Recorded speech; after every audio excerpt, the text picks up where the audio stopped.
negotiations. Solidarity spokesperson Helgard Grunier says a number of aspects have contributed to the current negotiation deadlock.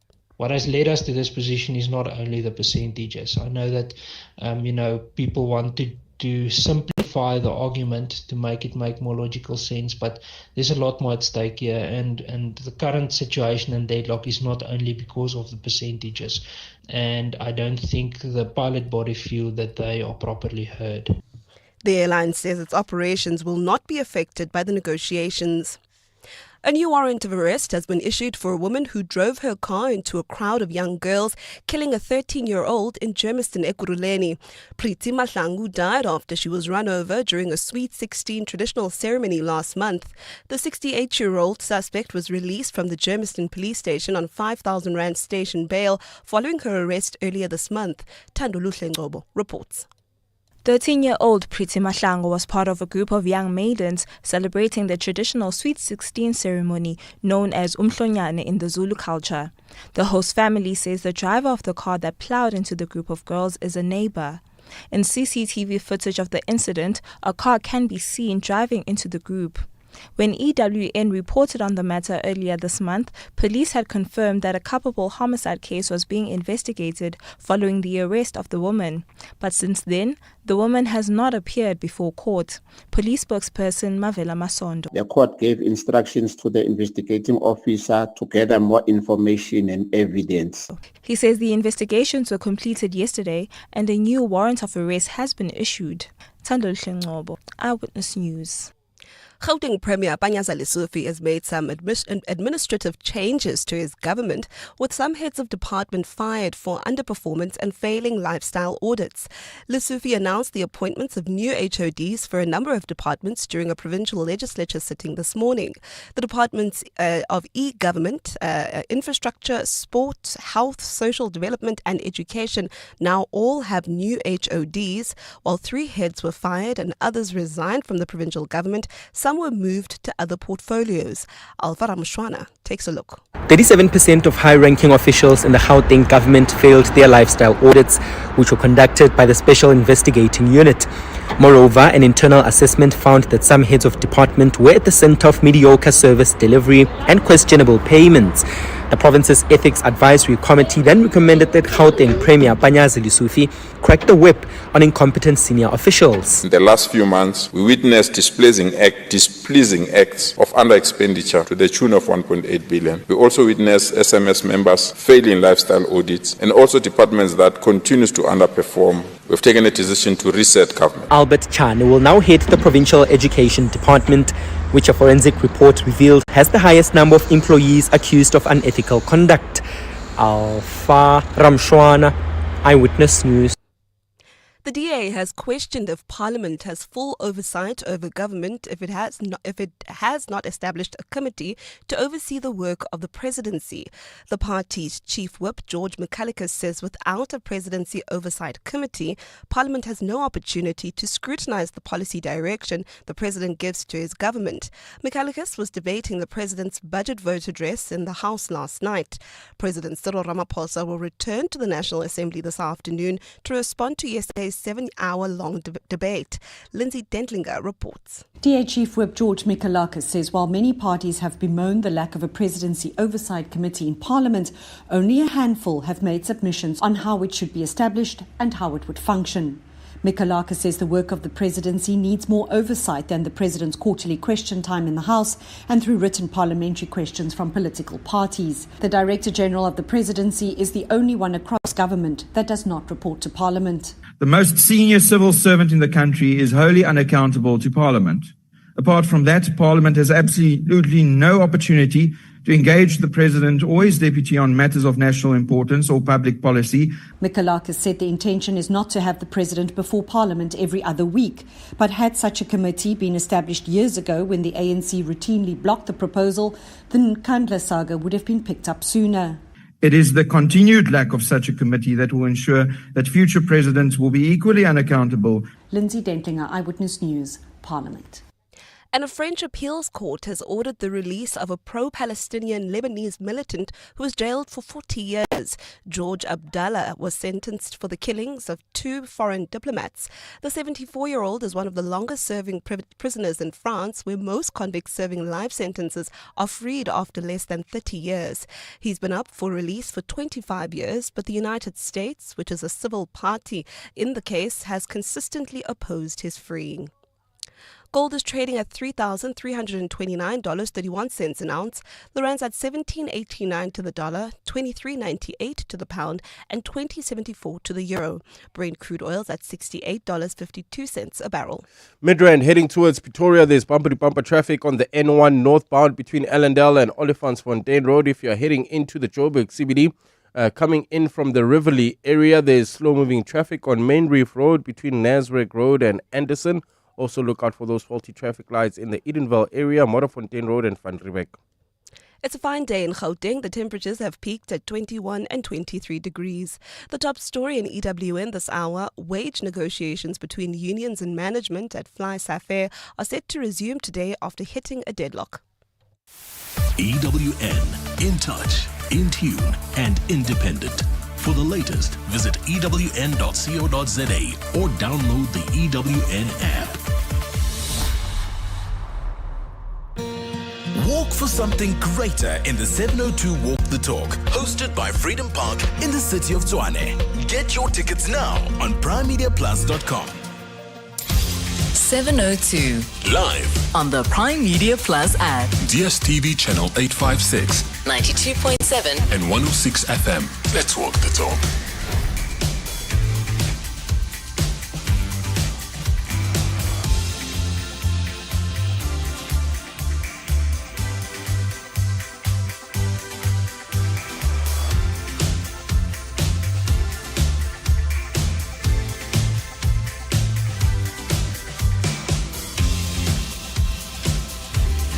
Hello and a very good afternoon to you, 702 Landers. I'm Jane Dutton. I'm in for Relebogile today and tomorrow. And what I really want to know is, what is the most radical thing you have ever done? Not just quirky or weird. I'm talking about the thing that yanked you right out of your comfort zone. The thing that forced you to face something you've been avoiding maybe for years. Something that cracked your world wide open and gave you a glimpse of a whole new you. Something that pushed you onto a whole new plane. I'll give you a taste of mine. And yes, it involves a plane. Me jumping out of one with a parachute, of course, but not attached to anyone, not tandem, just Moss, me on my little own. It was, I have to tell you, it was absolutely petrifying. I'm literally crawling along the wing of the tiny aircraft, 10,000 feet from the ground, before I push myself out to the great abyss. As I said, no tandem, nobody else. And just before I jump, I see the instructor mouthing something. But between the roar of the engine, the wind in my face, and my beating heart, I can't tell if he's saying, jump now, or don't, whatever you do, don't jump. So I jumped and I passed out. I'll tell you more about what happened next. But first, what else is happening on the show? At 1:30, Belief Matters. We're going to be talking about palmistry and what the different lines on the palm mean. Winston Churchill reportedly had his palm read regularly, as did Napoleon Bonaparte, Mark Twain and Julius Caesar. Are you a fan? Do you know that identical twins have different palms? It is more than 3,000 years old. So we're going to be talking to a palm reader to find out more about these lines. And in our consumer hour, from 2 to 3, Wendy Noel will give a mini masterclass on your refund rights. Most consumers, a fair number of retailers, get this horribly wrong a lot of the time, with the result that consumers don't get what they are entitled to. So she's going to be teaching us what we should do and help us if we don't know any better. Knowledge is power, and it's coming your way just after 2. Remember, you can call us 011-883-0702. You can tweet me at Radio 702 using the hashtag 702 Afternoons. You can email us 702afternoons@702.co.za. You can WhatsApp us on 072-702-1702. And those of you watching us on YouTube, hi, you can send your messages there as well. 702. Let's walk the talk on 92.7 and 106 FM. So, tell me, what is that moment shook you, that pushed what you thought about yourself? Did you sneak backstage at a gig, or did you say something you thought you'd never have the guts to say? You know how often when you are in a bad space with somebody or a work colleague or with one of your bosses, and it's the apprehension that makes the conversation so hard. And then when you have it, you're like, oh, it wasn't that bad. When you push yourself to do something that you don't know that you're capable of doing, and you do it, and you're like, oh, I didn't know that about myself. I really do believe in taking chances. I did a gig in Kazakhstan, of all places, and it was on a topic that I wasn't too familiar with. And I was like, yeah, of course I can do that. And I had to do a lot of research, and it went off so well. It was amazing. And afterwards I felt, wow, I have pushed myself into another realm, showing that I can do it, that actually the only thing that holds me back is myself. And let me get back to that plane moment. So as I jumped out of the plane, I passed out, which I believe is quite a common thing, because you saying to your body, look, I'm basically killing you. And your body goes into a state of shock. They didn't tell me that before I jumped. And then when I came to, because I was jumping out of the plane by myself, the parachute was attached to the wing, or somewhere on the plane. And I remember saying, I must untie these wires. I must untie these wires. I was like in a zombie zone. And then once I was released from the plane, I carried on down towards the earth, which comes flying towards you. And then you start thinking, oh, I hope I don't crack my coccyx or twist my ankle, or just at least land in a rather dainty fashion. Anyway, I'm happy to say I landed successfully. And then I went up again for my second time, and the exact same thing happened. I passed out for a couple of seconds, and then I landed, and I was living in Cape Town at that time. And when I was driving back to Cape Town, every time a car went past me, I screamed. I think I was suffering from some kind of post-traumatic stress syndrome. Anyway, afterwards, I probably wouldn't do it again on my own. I have done tandem. It was much more fun. But I felt that I could conquer the world. I was like, wow, I have just thrown myself willingly out of a plane, and I've conquered that fear, and I've landed, and I'm still alive. And I think I'm a bigger, better person for doing just that. So come on, what is your moment? I'm sure there must be lots out there. Is it something you said to somebody?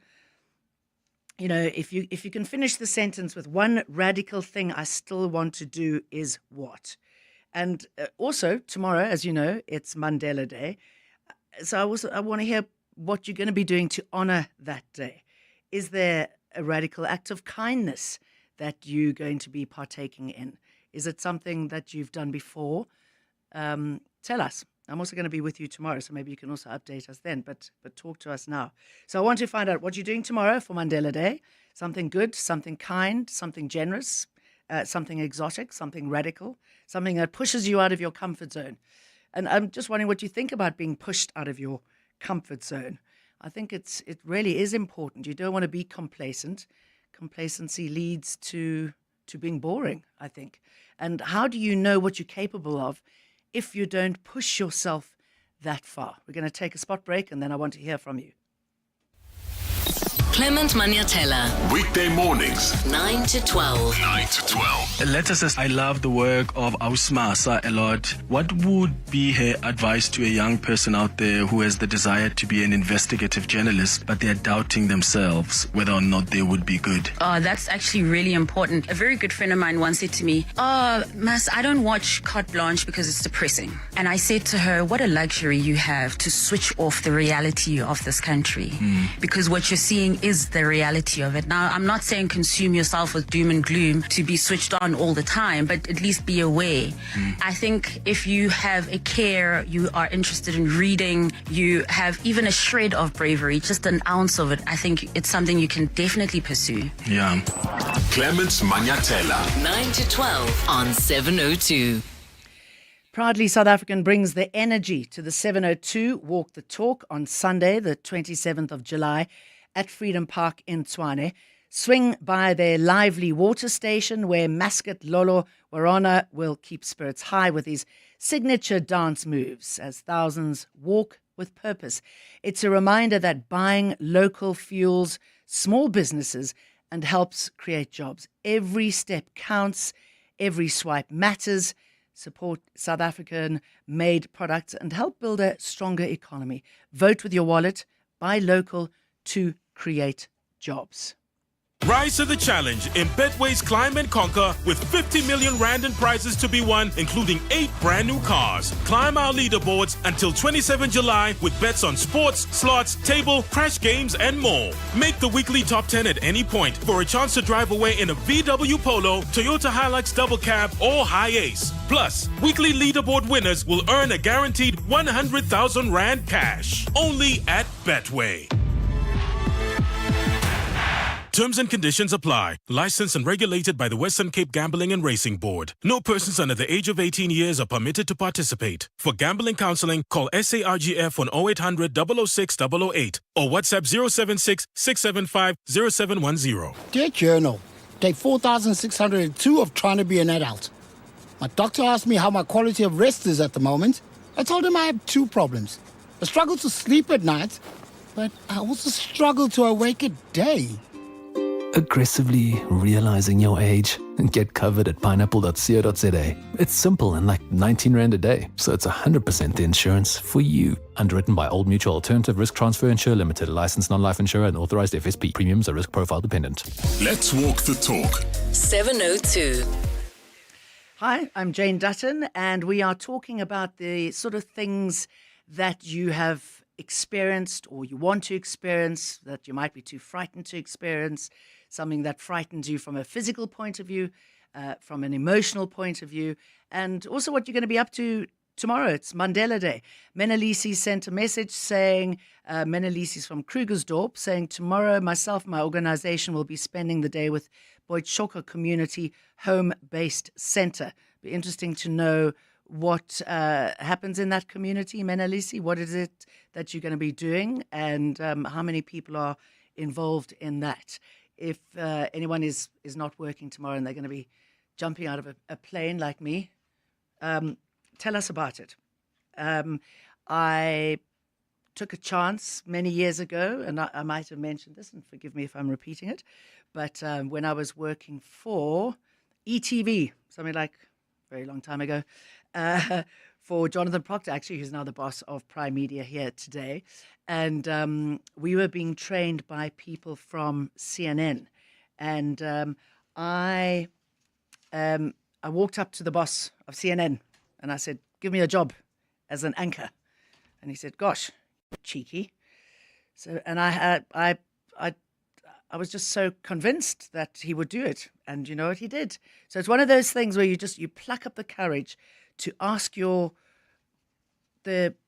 person who you love, a friend of yours, a boss, something that you never thought that you would have the courage to ask.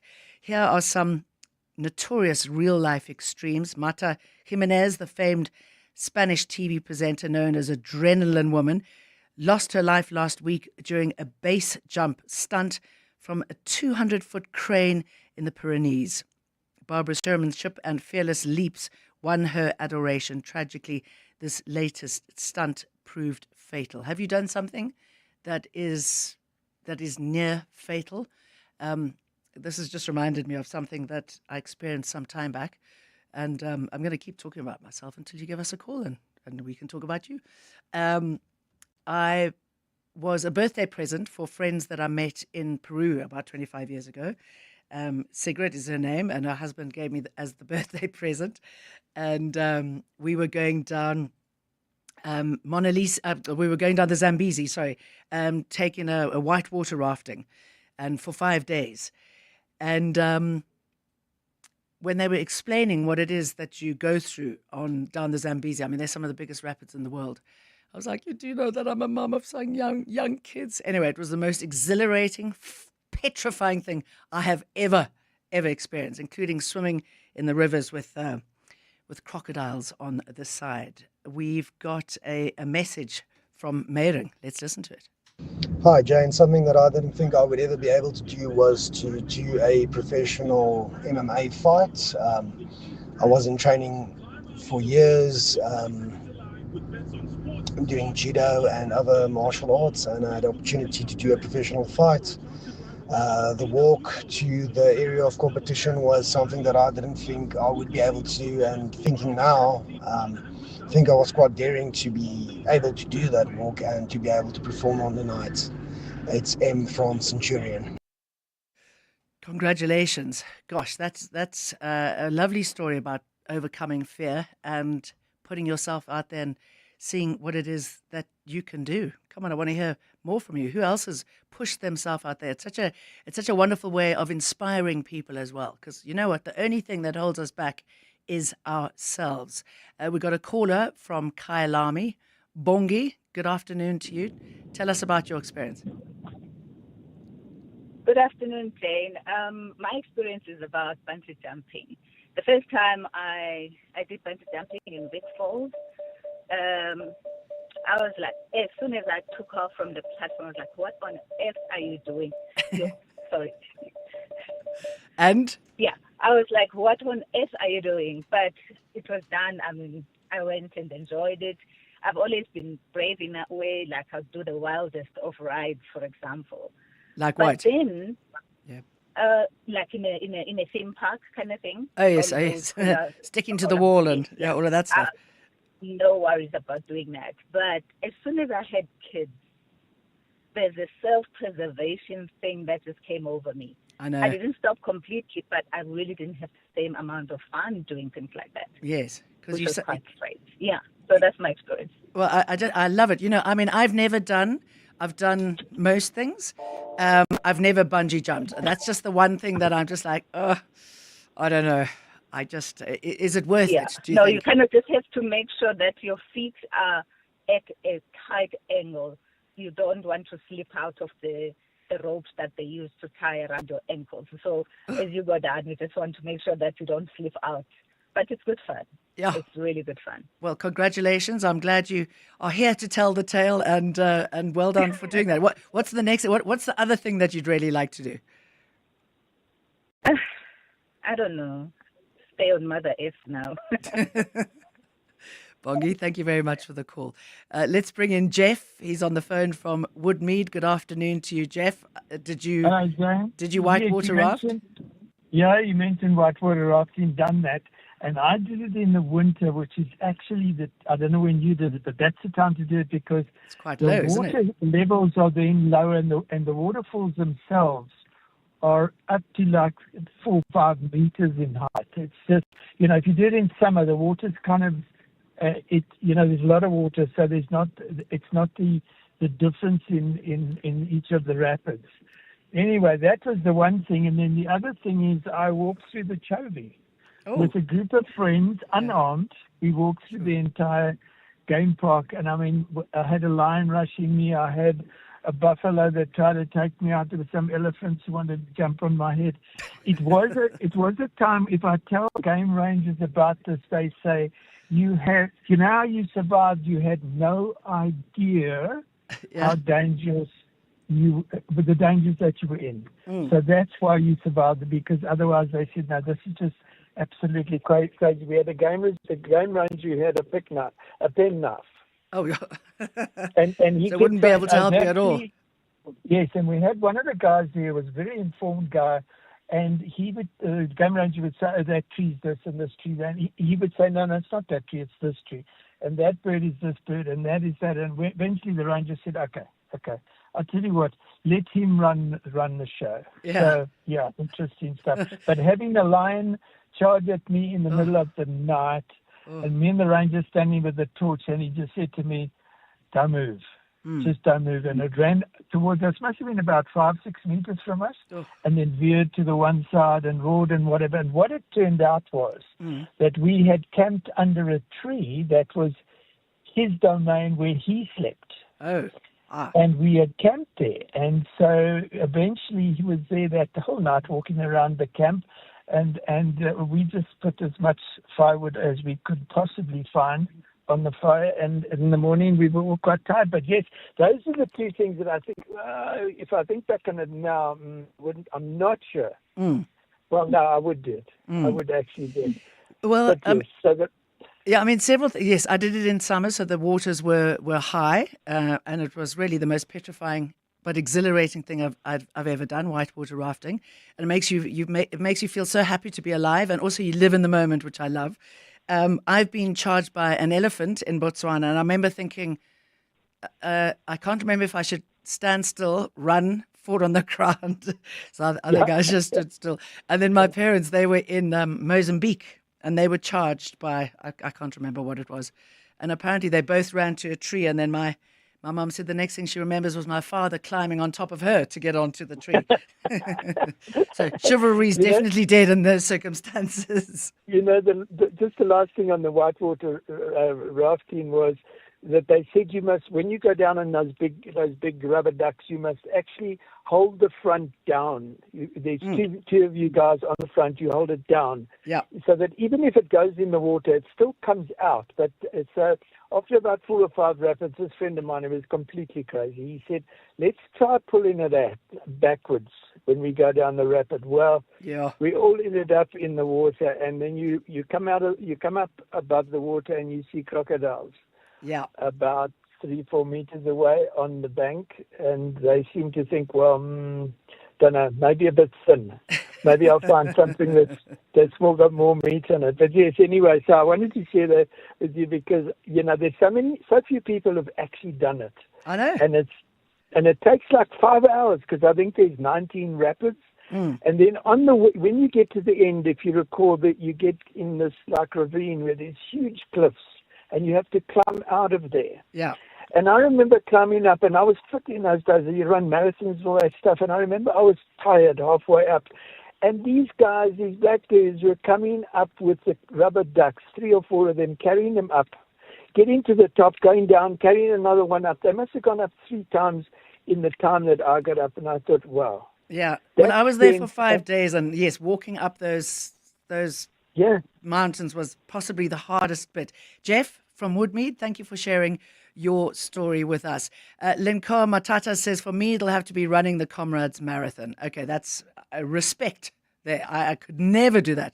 The grueling distance, the pain, the mental and the physical energy that you got to have. I remember I used to watch the race on TV and feared it just watching it, but because I'm a bit of an adrenaline junkie, yes, I'm with you there, my love for long distance running, and I've never been a competitive runner, by the way, I decided to run my first in 2014, didn't succeed, tried again in 2025, but didn't, I don't know what that means, didn't FED.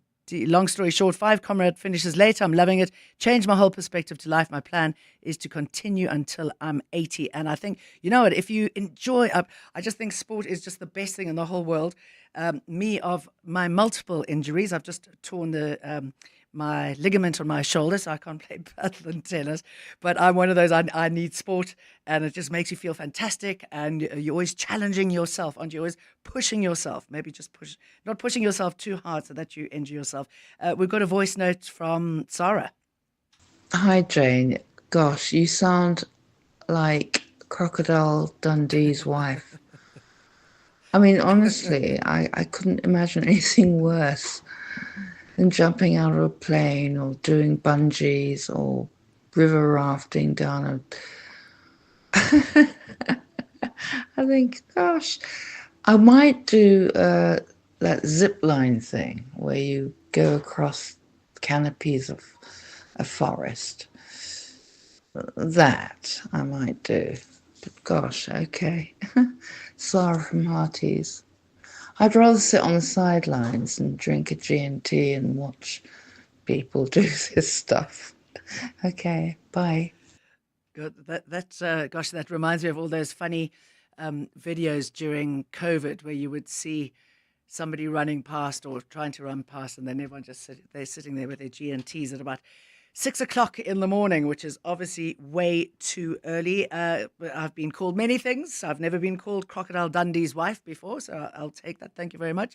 Thank you for your stories. You can keep them coming. I mean, we've got so many examples of people who, they jump off skyscrapers and they jump from rooftop to rooftop. And but I'd still like to hear from somebody who said something that they were petrified of saying, and once they got it off their chest, their lives changed forever. What's somebody says doing the news? It's 1:30, time for the news headlines. Thanks, Jane. Good afternoon. There's a standoff between Operation Tudula members and housing rights group Abahlali Basemjondolo in Braamfontein today. This after Operation Tudula accused Chapter 9 institutions of prioritizing the rights of illegal foreign nationals. The organization is delivering a memorandum of demands to the Socio-Economic Rights Institute today, with plans to also march to the South African Human Rights Commission. A new warrant of arrest has been issued for a woman who drove her car into a crowd of young girls, killing a 13-year-old in Germiston, Ekurhuleni. Priti Mahlangu died after she was run over during a Sweet 16 traditional ceremony last month. And the family of a 19-year-old Franco-German cyclist arrested in Iran while on a Europe to Asia bike trip is asking for answers. The family says they've not received any explanation for his arrest since he disappeared in Iran a month ago. They insist he's innocent and they demand proof that he's alive. Those are the headlines. This EWN and more at 2, or as it happens. EWN Traffic.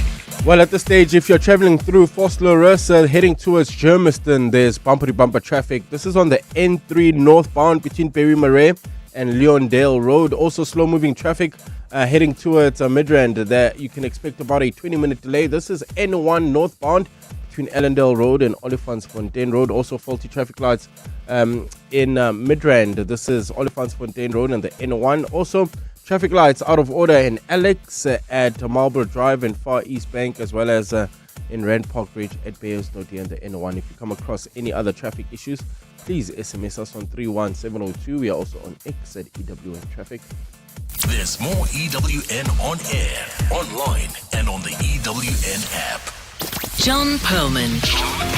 Weekday afternoons, 3 to 6. What does this tell us? Does it tell us about a system that is basically adequate to the needs, that is just being badly run and looked after? Or is this pointing to a much larger structural thing that is probably going to be with us for a lot longer, even if you get new people running it? The harm being caused to people in Johannesburg, it takes away the little joys that people have. But what does it tell us about the system is way at the end of life, and it's going to take whoever is brought in to fix it.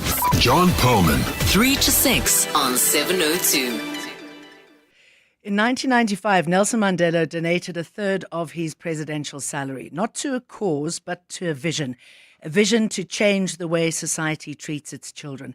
Today, 30 years later, the Nelson Mandela Children's Fund stands taller than ever, fueled by purpose, guided by integrity, and inspired by every child they serve. The Nelson Mandela Children's Fund, 30 years of impact, over 600 million rand in grants, hundreds of thousands of lives transformed, a lifetime of legacy in action.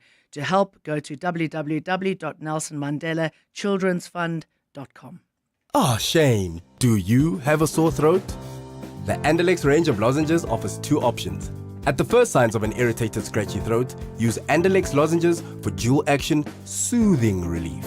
But for a painful, inflamed throat, use Andalex C lozenges for triple-action pain relief.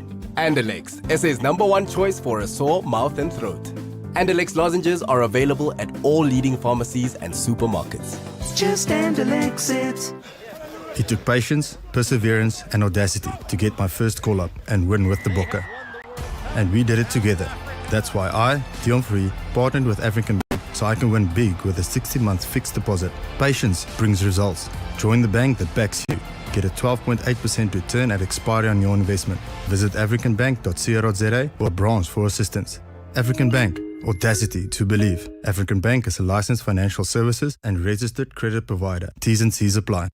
To walk the talk is to turn words into meaningful actions.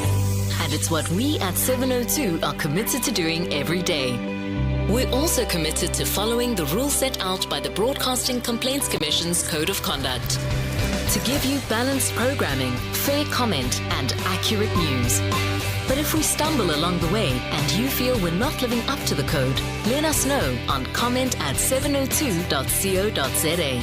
And if after that you're still not happy, you can direct your complaint in writing to the Broadcasting Complaints Commission. PO Box 412365, Craig Hall 2024. For more, visit bccsa.co.za.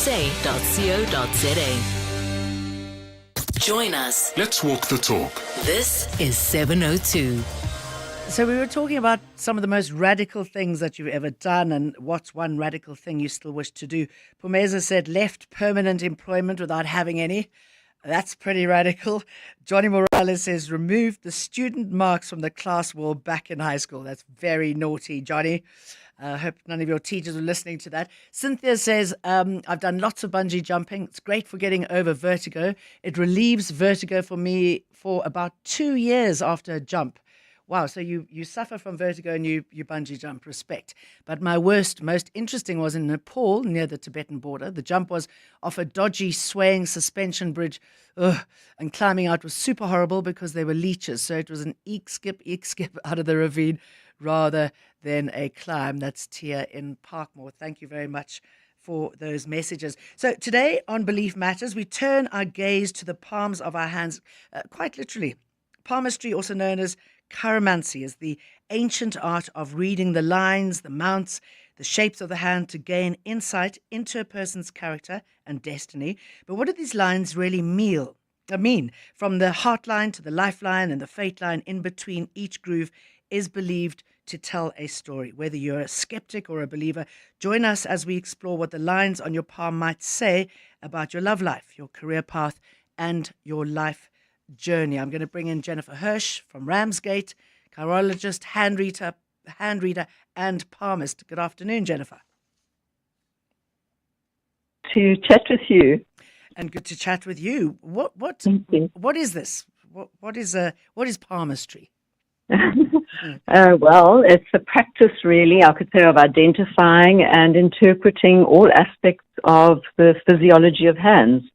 Their anatomical structure, their lines, their shapes, the markings, the fingerprints, the mounts, which are the skin protuberances, the little puffy bits. Mm-hmm. Each of these has some relevance to a hand reader.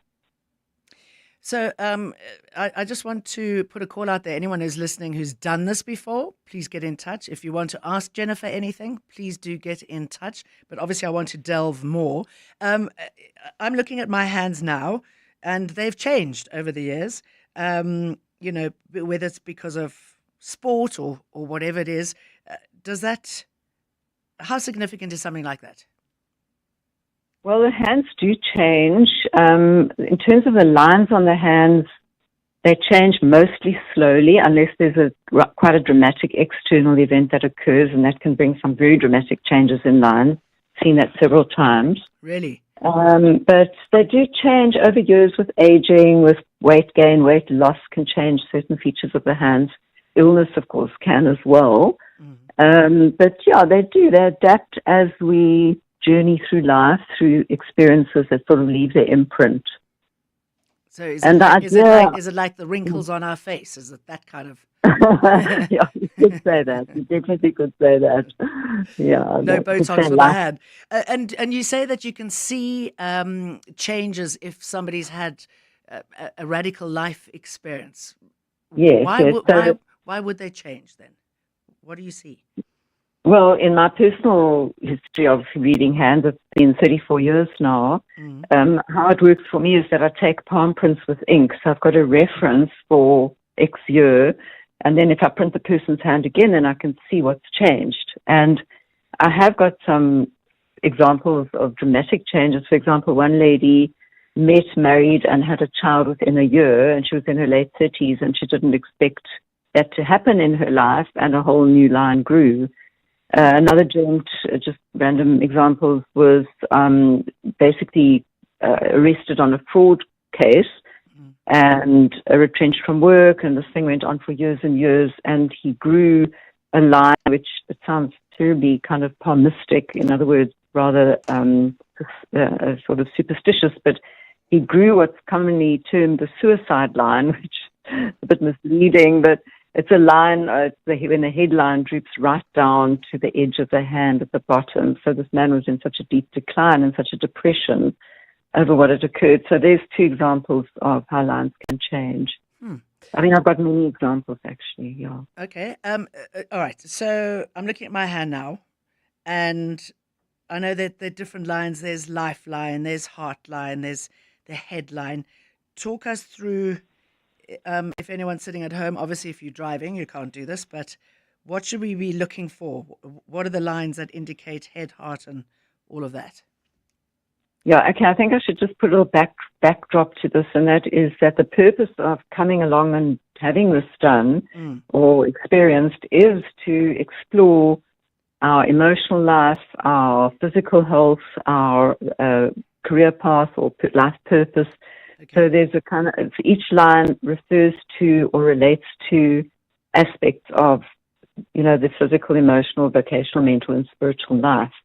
Each of us, are in. And so if we're looking, for example, at vitality, at one's health, at joie de vivre, how much sort of life force do you have, one would refer to the lifeline, amongst other things, because there's no one thing that stands alone. Like for vitality, you'd also need to look at the flexibility or the resilience of the hand, how soft it is, how firm it is, and so on.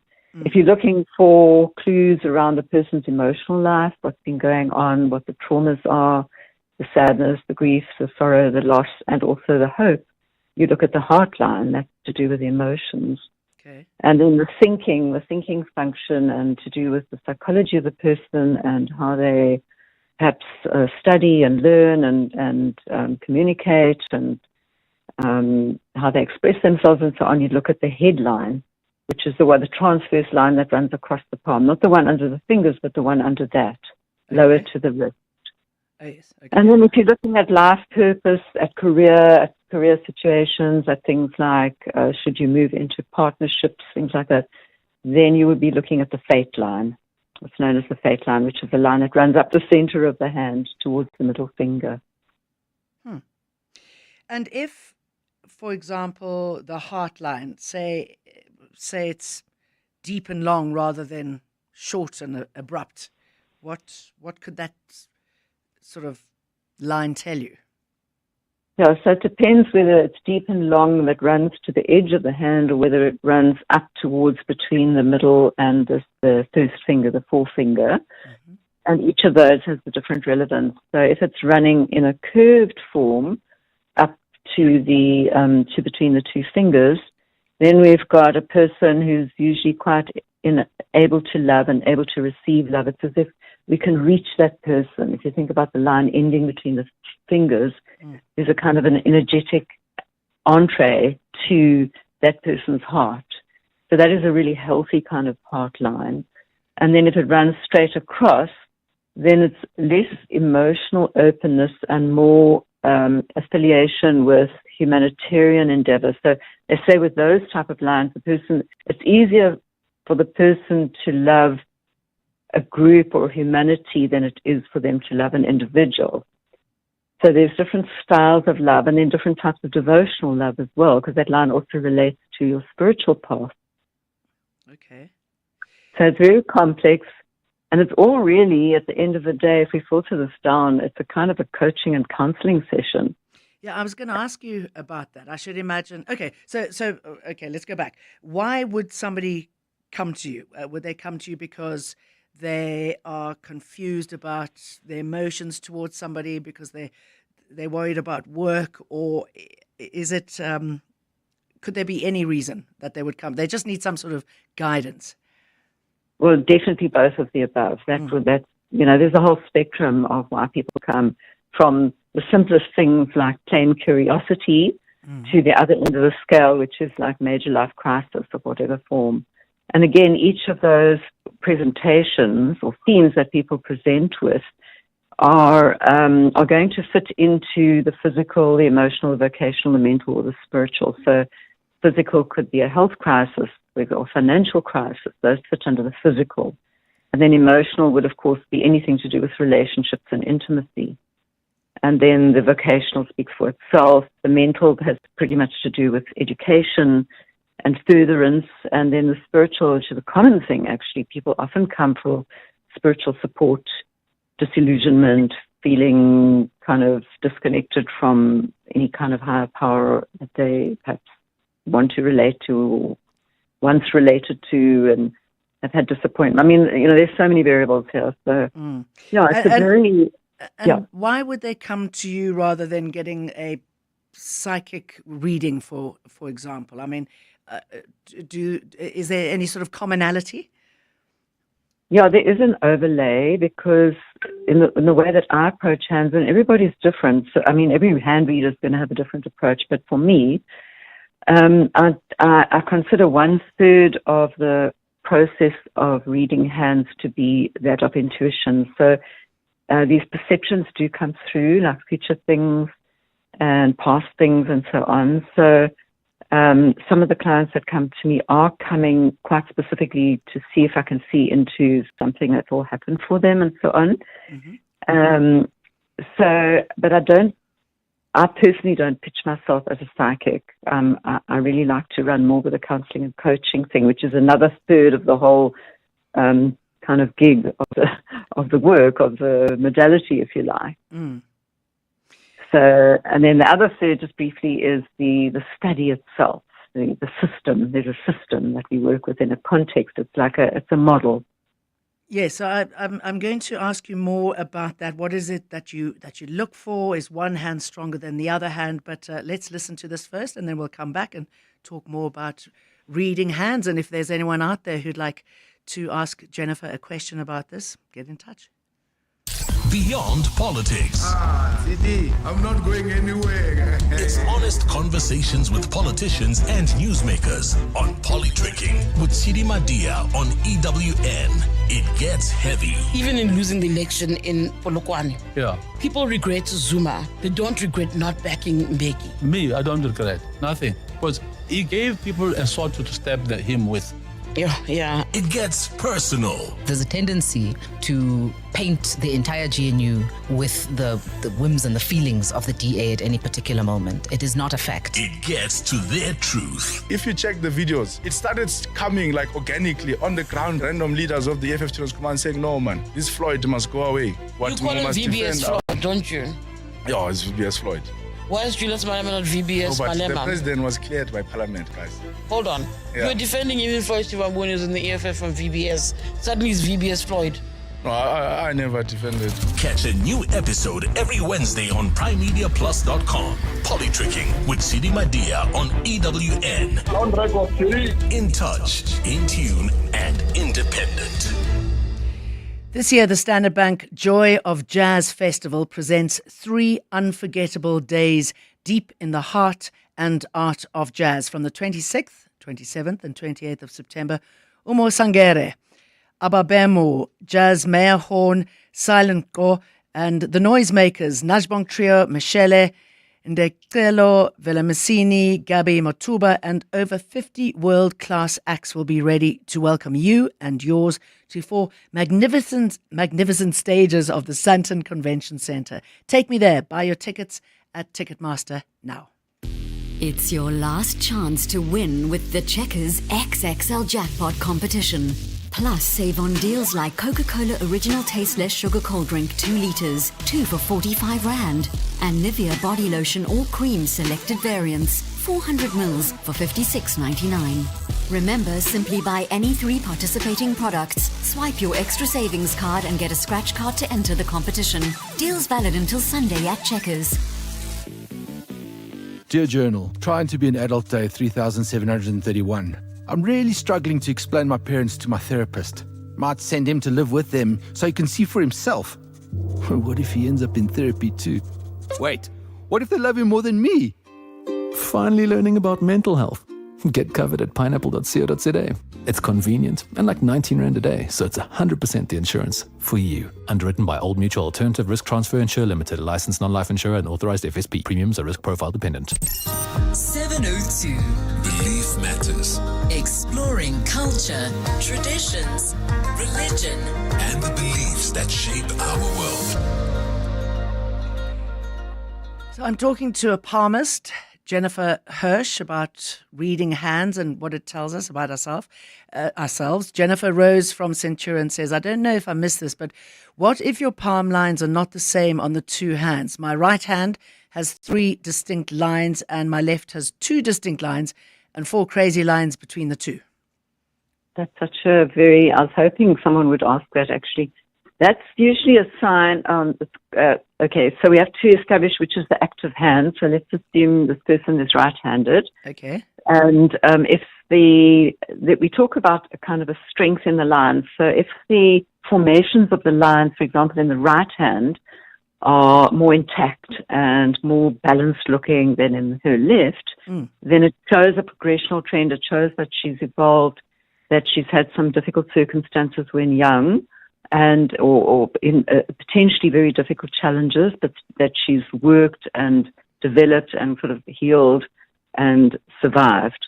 Whereas if the inverse of that is the case, then there could be a regressional trend that the person has suffered, that they might have had a stronger potential when they were younger, and then bit by bit life kind of battered them down. So that's one possible interpretation of that. Another one is that what you show on the outside is different from what you're feeling and experiencing on the inside. So there's a persona, and often it's hiding a vulnerability in the person of what their true kind of nature is or what they're really experiencing. You know, some of us come across as really calm outside and we're like a ball of anxiety inside. That would be a kind of an example of that. So how does that information tell you what you've just told us now? How do you get to that point?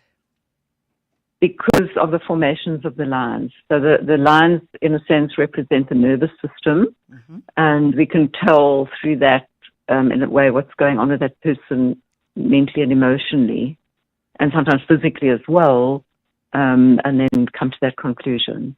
And it's a dialogue, you know. It's like, I don't do a monologue, so there's a conversation that occurs. So obviously, the information is also being given to me by the client, yeah. Rose says that her active hand is the left one. Okay. Well, we don't know which of the two hands are the better lines, so it's very difficult to comment without seeing photos. So I work with photos these days. Being in Ramsgate here, I don't see that many physical people. Okay. Like when I was in Joburg all the years. But, yeah, if anyone wants me to look at pictures of their hands, they're so welcome to just send me snaps, and I can, you know, make a comment or two for them. Yeah, I'll get your details towards the end. So you touched on getting into this and what it is that the sort of tools that you use. So tell us a little bit more about that. Okay, so how I got into it, or yeah, both. I mean, what first turned you on to it? Did it feel like a calling, and then what you study? It totally felt like a calling. I was a massage therapist in Joburg from the 80s, like very, very busy with massaging people. And people, you know, that saying, you've got therapist written on your forehead. I think I definitely kind of was born with that. So it became like an interest for me to work as a counselor. And because I wasn't educated in that direction, I actually consciously chose palmistry, and it was as if I was in the right place at the right time, because I very quickly became the South African representative of the then British Chirological Society, and those are the people that I did my primary training with. I first studied with a palm reader in Braamfontein in those years, and then he died and whatnot, but then I discovered this British bunch, and they mentored me, and they taught me, and they've supported, well, they're now defunct, but that was my right place, right time, and had an article in the Star. Marika Saboris did it for me, and I think it was 1997, and the phone just rang and rang and rang after really? that. I was very, very fortunate. And you've trained many practitioners since? I have. I absolutely have. Thousands of clients and students. And tell us about when you see a practitioner just suddenly getting it, suddenly having a breakthrough, suddenly seeing something in somebody that changed you and changed them. Usually that, you mean like the impact of a reading for a person? Yeah. Yeah. Oh gosh, I suppose very many, because I am blessed to have like hundreds and hundreds of good testimonials over the years. And, it could be anything from encouraging somebody to carry on studying and then getting feedback from them years later to say that my guidance was, really meaningful and that they now have qualified in X, Y, and Z. That would be one example. Or quite a few relationship scenarios, either for or against staying in relationships.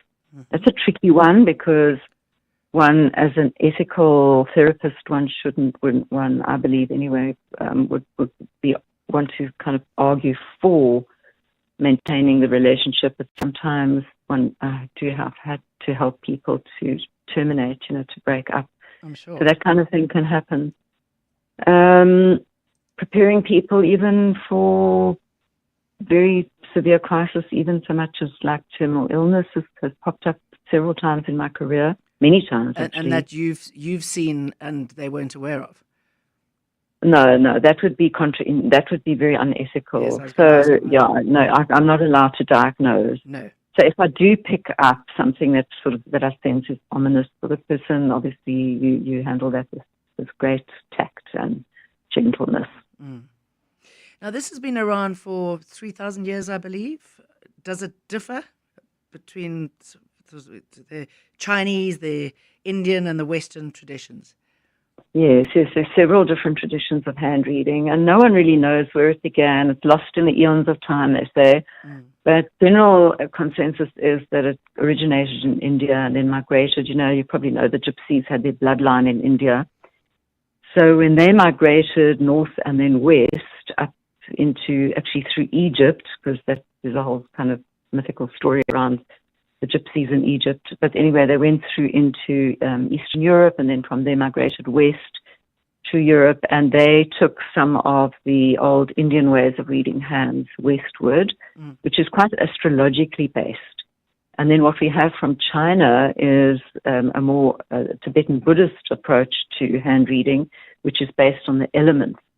So instead of working with, say, for example, someone who's got a Saturn hand or a Venusian hand or something to do with the planet or a heavenly body, if you like, we are working with someone who has an earth hand or a water hand.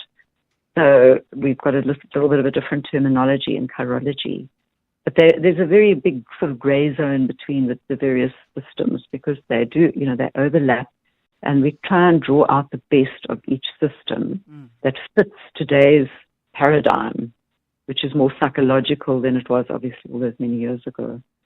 I should imagine it's something that you learn forever, and new things reveal themselves all the time. But if I wanted to study this, to learn how to do it myself, how long would it take? How long could it take? Well, I personally offer 3 courses. I've got a 3-lesson course, a 9-lesson course, and an 18-lesson course. And I like to think that my 18-lesson course kind of qualifies people. It's very difficult, though, because we're not accredited to any governing body. Operation. Oh, hello, Jennifer. Sorry about that. Hello. We had a moment. Keep going. We're not accredited to any governing body. There's no global kind of standard set for hand readers. So there's, it's I always say to my students, you have to assume your own authority. Yeah. At which point are you qualified? And I can give you a diploma or a certificate, and that doesn't mean anything really, unless you feel within yourself that you're ready to go out and touch people's hands and stroke their hands and hold their hands and speak with them and hold that really intimate eye contact with them and listen to their story and be very present for them, and then work as a channel for whatever support you can offer that person. I should imagine quite powerful. Jennifer, if anyone wants to get hold of you for a reading, to study under you, how do they get in touch? Well, I'm quite available on social media. I have a Facebook page, Instagram page, and a YouTube channel, although it's very dormant at the moment, but it's all there. And then, of course, I can give you my cell number or my email address. Okay. My cell number is 082 415 0653. And my email is Jen, Jen, @ and then Cairo, that's CHEIRO.COZA. Jennifer, lovely talking to you. Thank you for sharing your gift with us. It is 2:00, time for the news. This is EWN. Good afternoon, I'm Khomozo Modise. There's a standoff between Operation Tudula members and housing rights group Abahlali Basemjondolo in Braamfontein today. This after Operation Tudula accused Chapter 9 institutions of prioritizing the rights of illegal foreign nationals. The organization is delivering a memorandum of demands to the Socio-Economic Rights Institute today, with plans to also march to the South African Human Rights Commission. Relebogile Mabotja has more. Operation Tudula has embarked on a demonstration in the Joburg CBD today, accusing Chapter 9 institutions of criminality. On the other side of the battle line is advocacy group Abahlali Basemjondolo, who are defending the institutions, which they say have protected their rights in the past. Today's demonstration follows weeks of action by Operation Tudula at clinics to remove illegal foreign nationals from health facilities. Today, they have filled the streets of Braamfontein, waving flags, singing derogatory songs, calling for the removal of foreign nationals from the country. An operational Tudula member says Abahlali Basemjondolo is making it difficult for them to deliver the memorandum. Memorandum in front of these people. They are infringing on our rights. We don't want to deliver a memorandum in front of these people. So it looks like under pretext you guys have brought these people so that we don't deliver our memorandum. Police are trying to control the crowd by separating clashing groups. Relebogile Mabotja, Eyewitness News, Braamfontein. A new warrant of arrest has been issued for a woman who drove her car into a crowd of young girls, killing a 13-year-old in Germiston, Ekurhuleni. Priti Mahlangu died after she was run over during a Sweet 16 traditional ceremony last month. The 68-year-old suspect was released from the Germiston police station on 5,000 Rand station bail following her arrest earlier this month. Thanduluhle Ngcobo reports. 13-year-old Priti Mahlangu was part of a group of young maidens celebrating the traditional Sweet 16 ceremony known as Umhlonyane in the Zulu culture. The host family says the driver of the car that plowed into the group of girls is a neighbor. In CCTV footage of the incident, a car can be seen driving into the group. When EWN reported on the matter earlier this month, police had confirmed that a culpable homicide case was being investigated following the arrest of the woman. But since then, the woman has not appeared before court. Police spokesperson Mavela Masondo. The court gave instructions to the investigating officer to gather more information and evidence. He says the investigations were completed yesterday and a new warrant of arrest has been issued. Thanduluhle Ngcobo, Eyewitness News. Gauteng Police Commissioner Tommy Mtombeni has described the attempted hijacking of his deputy Fred Gekana as random. Speaking on the sidelines of a policing operation in Didier this morning, Mtombeni said crime can happen to anyone. On Monday, armed suspects travelling in a BMW tried to hijack the constable during the vehicle, driving the vehicle that Gekana was being picked up in. The suspects followed the state vehicle and smashed its window outside Gekana's home in Western area. When the constable shot at them, they fled the scene. Mtombeni says there are no leads in this case so far. It became evident that such a crime have been committed and we are proceeding with the investigation. He says investigations are continuing. It's something which we'll share with the community and of course the media at large if there is a linkage or if there is somebody who happens to be linked and ultimately arrested. The DA has questioned if Parliament has full oversight over government if it has not established a committee to oversee the work of the presidency. The party's chief whip, George Michalikis, says without a presidency oversight committee, Parliament has no opportunity to scrutinise the policy direction of the president. Michalikis was debating the president's budget vote address in the House last night. President Cyril Ramaphosa will return to the National Assembly this afternoon to respond to yesterday's 7-hour-long debate. Lindsay Dendlinger reports. DA Chief Whip George Michalikis says while many parties have bemoaned the lack of a presidency oversight committee in Parliament, only a handful have made submissions on how it should be established and how it would function. Michalikis says the work of the presidency needs more oversight than the president's quarterly question time in the House and through written parliamentary questions from political parties. The Director General of the presidency is the only one across government that does not report to Parliament. The most senior civil servant in the country is wholly unaccountable to Parliament. Apart from that, Parliament has absolutely no opportunity to engage the President or his deputy on matters of national importance or public policy. Mikalakis said the intention is not to have the President before Parliament every other week. But had such a committee been established years ago when the ANC routinely blocked the proposal, the Nkandla saga would have been picked up sooner. It is the continued lack of such a committee that will ensure that future presidents will be equally unaccountable. Lindsay Dentlinger, Eyewitness News, Parliament. And the family of a 19-year-old Franco-German cyclist arrested in Iran while on a Europe to Asia bike trip is seeking answers. The family says they've not received any explanation for his arrest since he disappeared in Iran a month ago. They insist he's innocent and demand proof that he's alive. Gold is trading at $3,325.17 an ounce. That's $3,325.17 an ounce. The rand's at 17.92 to the dollar, 24 on the dot to the pound, and 20.74 to the euro. Brent crude oil's at $68.52 a barrel. In Vosloorus, heading towards Germiston, there's an accident seen on the N3 northbound. This is before Leondale Road, causing huge delays all the way from Berry Murray. While in Midrand, bumper-to-bumper traffic, N1 north between Ellendale and Olifantsfontein Road, and in Amalgam, slow-moving traffic on Main Reef Road, and that's heading into the Joburg CBD between Nasrec Road and Anderson.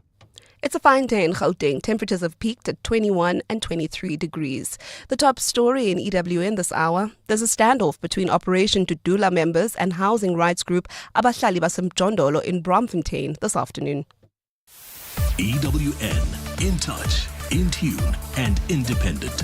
For the latest, visit ewn.co.za or download the EWN app. 702. We're listening to you. 702. Live on the Prime Media Plus app. DSTV channel 856. 92.7 and 106 FM. Let's walk the talk.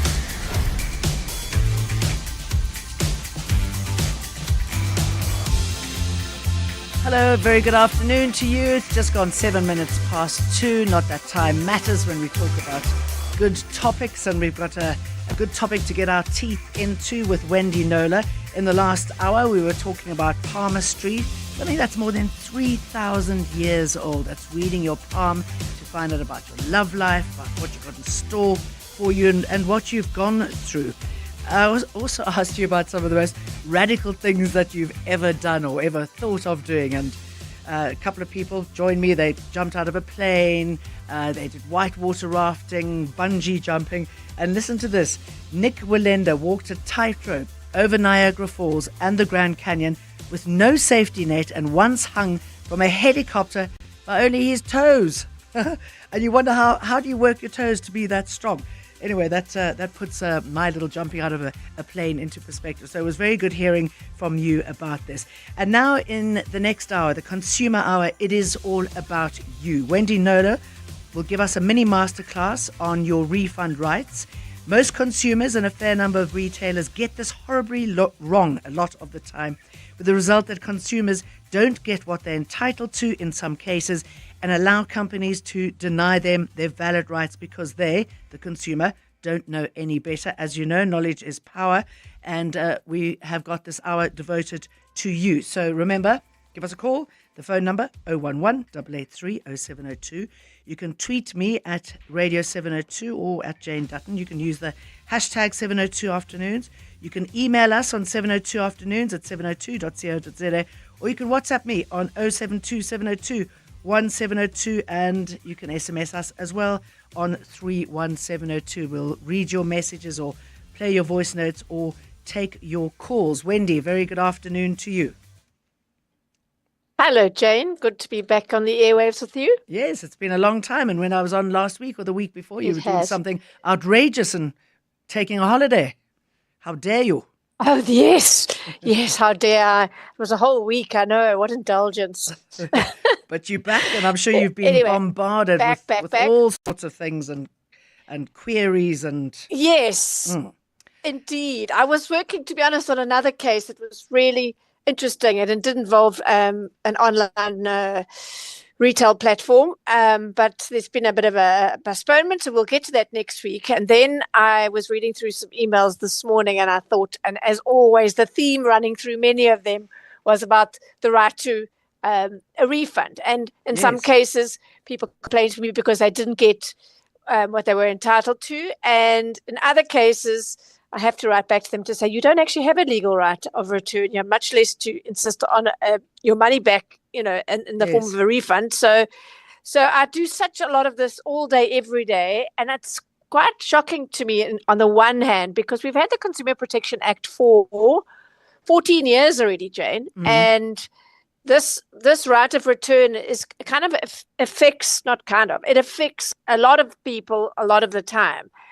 And so I get a little frustrated when the same questions about the same issues pop up all the time. But I think part of the reason for that is that we, as human beings, we absorb knowledge when it's black and white. If there's any nuance or ifs and buts around it, then it doesn't settle in our brains. This is my theory, as easily. So with this, there's no one answer, because whether you're entitled to a refund depends on whether you bought something online or in a physical store. And it also depends, when it comes to the physical store, whether the item is defective or not. So, and the other thing I've been on at retailers about this is that I have yet to see a sign in a store at the pay point, or very clearly in your face on a website that says, these are your right of returns, right? If it's defective this, if it's non-defective that, if it's in a store. So people can navigate and say, okay, this is what, these are my rights, and know where they stand before they buy. So why don't I don't see that being fixed. This is a very good question.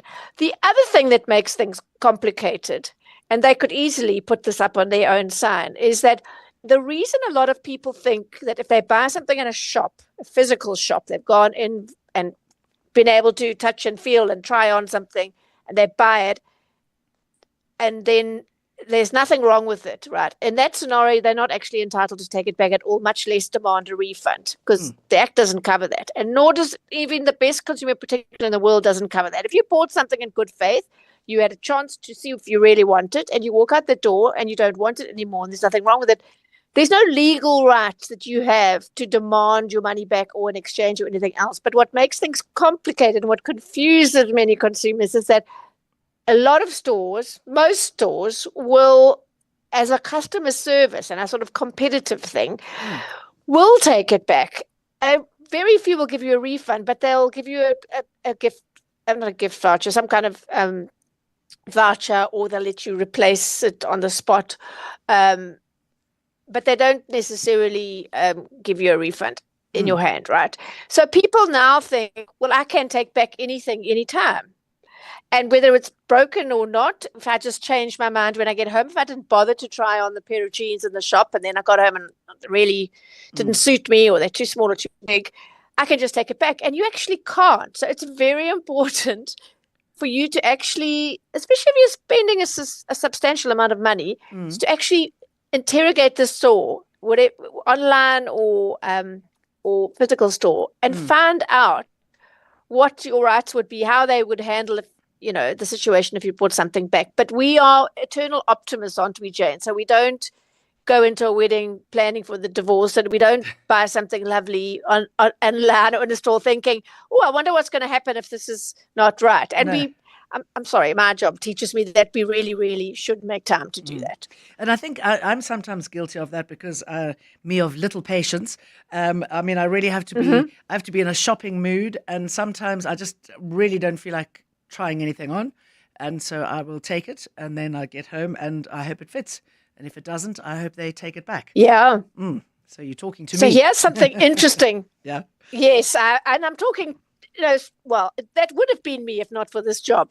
Yeah. But something that I have discovered along the way in this journey of mine is that, ironically, it's often the very high-end boutiques that will stick by the letter of the law and say, when you bring back the whatever that you didn't try on in the store and later discovered wasn't actually for you, they will say, sorry, there's nothing wrong with it. We're not taking it back.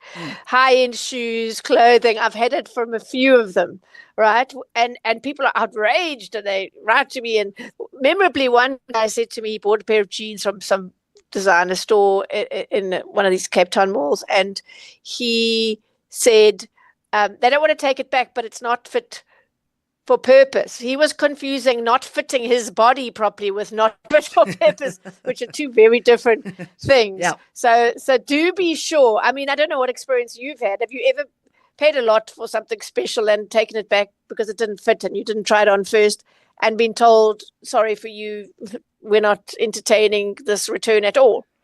Only when I had lipstick on it. No, I didn't do that, obviously. No. I'm happy to say I've never had a bad experience. Lucky me. Okay. But I don't return too many things. Well, you see, and nobody, like you didn't write to me to tell me about all those fantastic experiences. And likewise, people don't invest time and effort to write to me when everything goes beautifully. So my perception is that this happens often, but it's not often. It's just, that my perception is a bit skewed by hearing from people all the time for whom things have gone horribly wrong. Yeah. I mean, Tyrone says, I think it's quite obvious why they don't, you were talking a little bit earlier about putting up signs saying this is the deal, what you can take back and what the rules are. He says it's quite obvious they don't do that. They don't put signs up in their stores because if they put up signs, that may stop people from actually buying an item. Do you think that could be true? Well, it could be true, but it's really short-sighted because the disputes that arise out of people not fully knowing their rights are huge. Yeah. I like what Willie's done. It's a partial thing. You'll notice there will be a sign up in the store saying you have until they have a 30-day return policy. Obviously, it doesn't apply to things like food and that sort of thing, but the policy will be 30 days hence on August the 17th or whatever the case may be, you have until this date to bring back goods for a voucher, whatever the case may be. So they are sort of trying to sort of say, please exercise your mind around this. This is our policy, which is gratifying. Yeah. But as I say, and I think they should say this is a voluntary policy.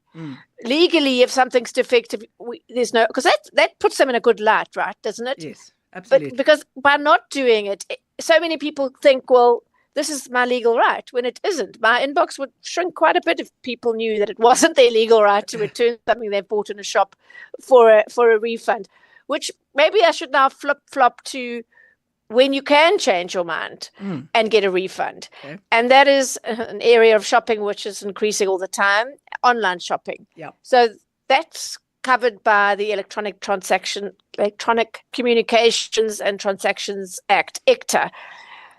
Because it's electronic transaction, and that gives you the right to return something that you just have a change of heart over because of the fact that you haven't had the chance to engage with the product and try it on.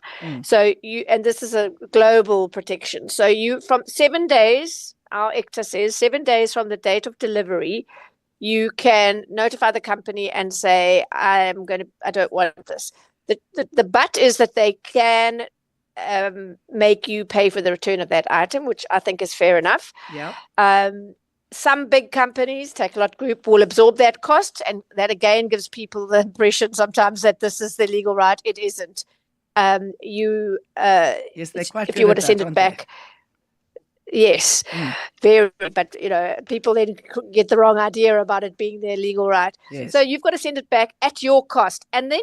So then you must think carefully about this. If you're dealing with a company, and that's most of them, that are not going to pay your courier fees because you decided it didn't fit you, or it wasn't the right color, or whatever the case may be, that's fine if you've bought something light, small.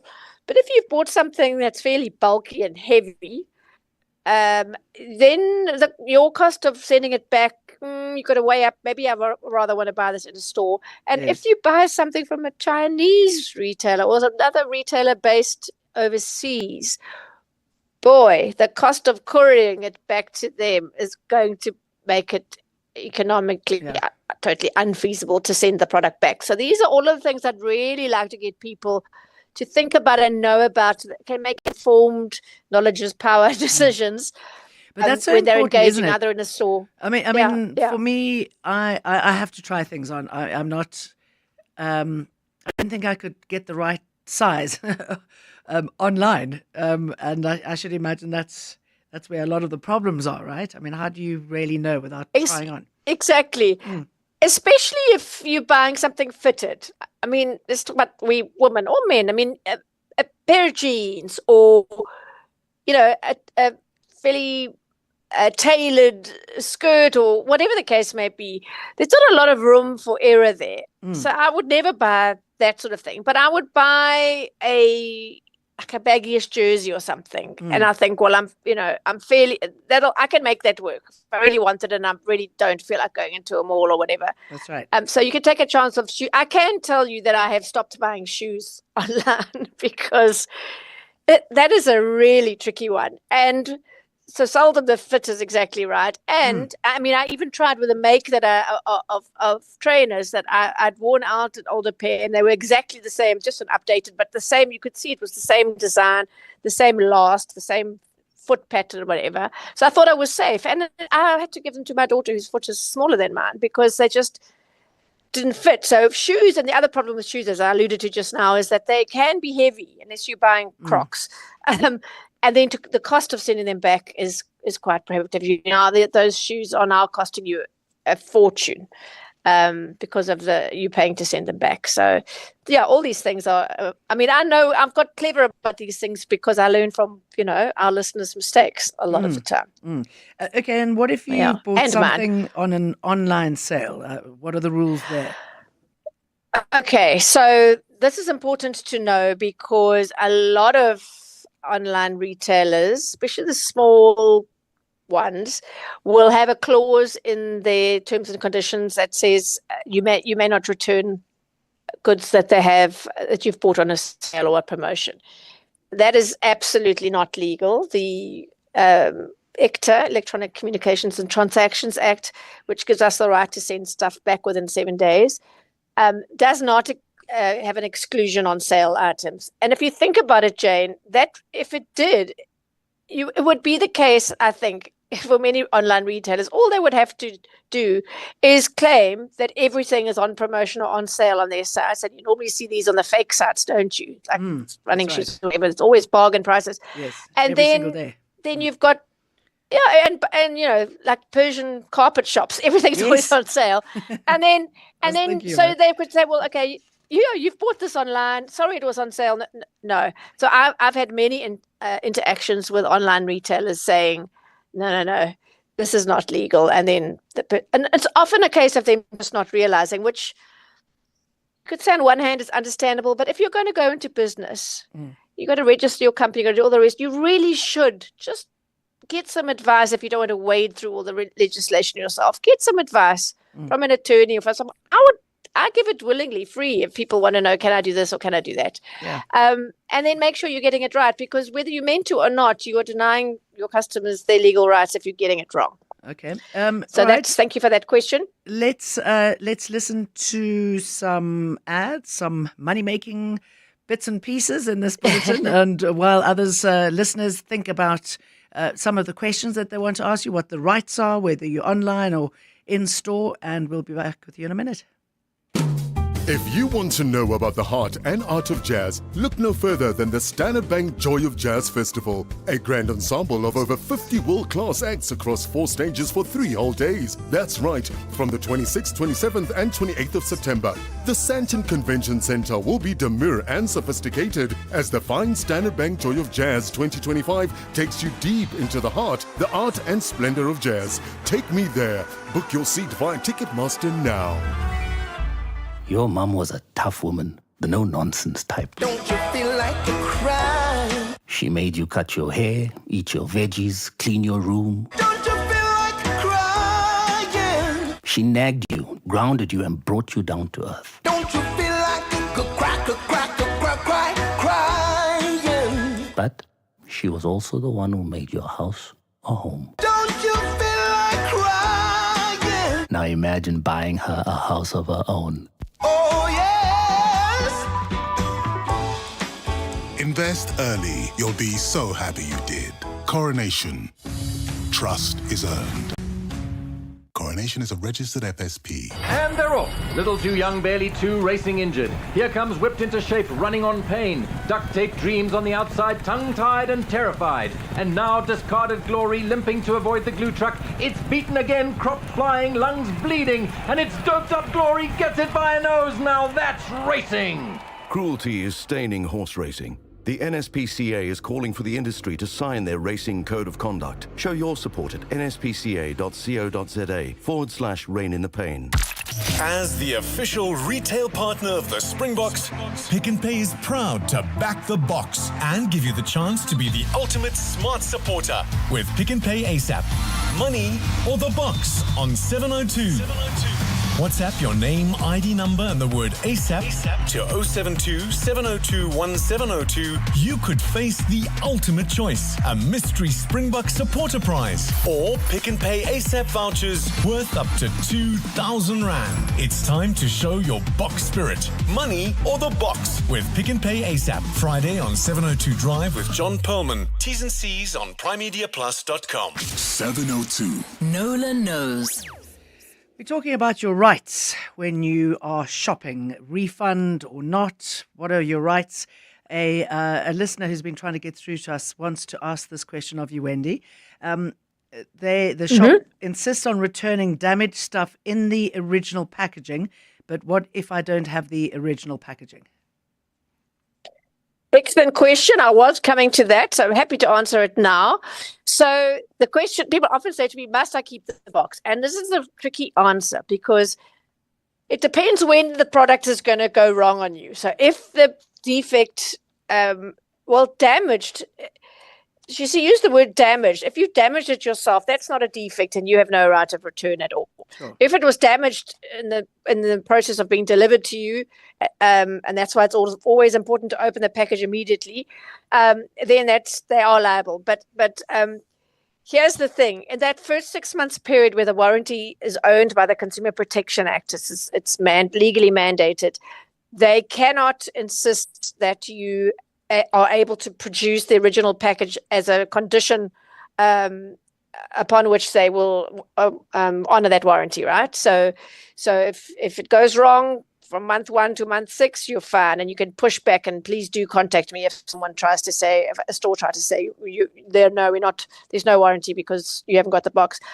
So then you don't need the box. But the answer to must I keep the box has to be yes, because from month 7.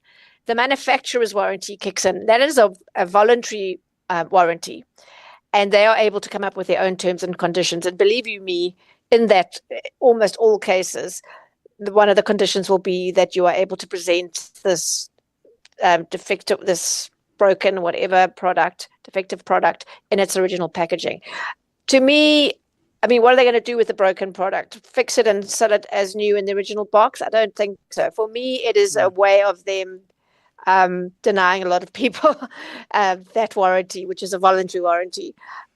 So yeah, unfortunately, and it's a real pain if you're buying things in big boxes, but that's a chance you take. You don't need the box in the first 6 months if something goes wrong, but you most certainly do from month 7, and then you've got another, depending on if it's a year's warranty, you've got 6 months of warranty that you're going to waste because you don't have the original packaging. And just one more word on that.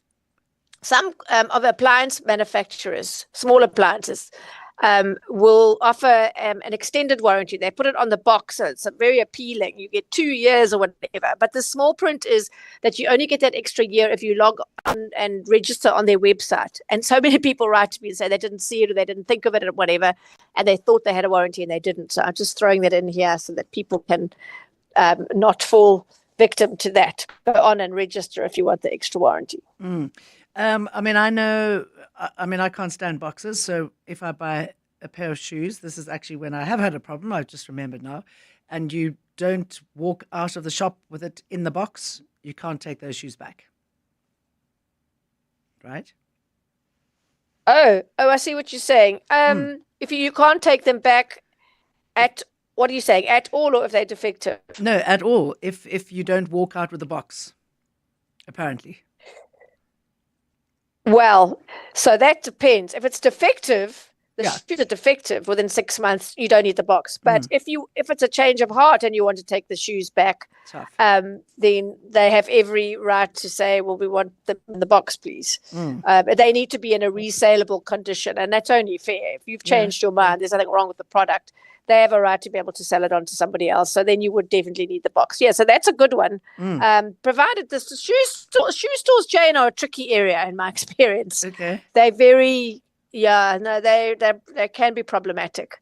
They can be problematic. So always check their terms and conditions. Yeah. Sure. Okay. We're going to be talking about this more, but it is 2:30 and it is time for the news headlines. Komotso, the protest against foreigners, again, Operation Dudula. What's happening there? Well, Jane, police are monitoring a protest in Braamfontein where Operation Dudula members have clashed with housing rights group Abahlali Basemjondolo. This after the Operation Dudula accused Chapter 9 institutions of prioritizing the rights of illegal foreign nationals. The organization is delivering a memorandum of demands to the Socio-Economic Rights Institute today, with plans to also march to the South African Human Rights Commission. President Cyril Ramaphosa has committed to making the government of national unity work despite the disagreements over the past year. He's currently replying to yesterday's parliamentary debate on the budget of the presidency. Ramaphosa says the GNU remains committed to rapid and sustainable economic growth and to tackle the huge challenges the country faces, which he says require courage and bravery. And the death toll in the Iraqi mall fire has risen to 61. The blaze at the mall broke out last night and has since been brought under control. The Iraqi government says 14 charred bodies had been found in the mall and 45 people had been rescued from inside the building. Those are the headlines. This EWN and more at 3 or as it happens. EWN Traffic. Traveling through Vosloorus heading towards Germiston, there's an accident seen on the N3 northbound. This is before Leondale Road. Still causing about a 30-minute delay all the way from Berry Marais, so avoid that route at all costs. Rather, get off at Berry Marais and use the R103 as an alternative. There's also bumper-to-bumper traffic in the Midrand area, N1 North between Ellendale and Olifantsfontein Road. Look out for those faulty traffic lights slowing down traffic in the Edenville area, Modderfontein Road and Van Riebeck, as well as in Red Park Bridge at Bayers Nordia and the N1 North. If you come across any other traffic issues, please SMS us on 31702. We are also on X at EWN Traffic. There's more EWN on air, online, and on the EWN app. 702 delivers on the matters that matter to you. I'm Nathan Ilunga. I'm Congolese. And one thing I love about 702 is the open line on Clement Manachela show and the healing hour. Overall, what I like most about the station is the different topic they cover. They broaden your mind and push you to think. They help you to become a critical thinker. So that's why I listen to 702. Thank you for sharing your thoughts. so we can deliver more on what matters to you. 702 listens. Let's walk the talk.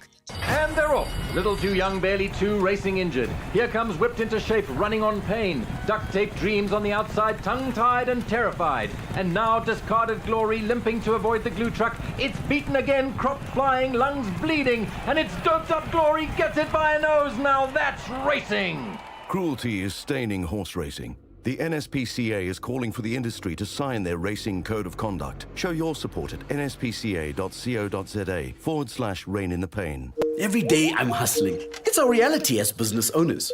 And it's good to know that there's someone out there who takes care of the business that makes the business. Gotta love My Way Business Insurance. Saving big on premiums with 24/7 emergency services, plus My Business Assist with marketing, legal, and labor advice services. Visit myway.co.za or dial 0860 64 64 64 and get a quote today. My Way is a licensed non-life insurer and FSP. T's, C's, and standard rates apply. My Way. Live your way. Of course you could take the lift just one floor up.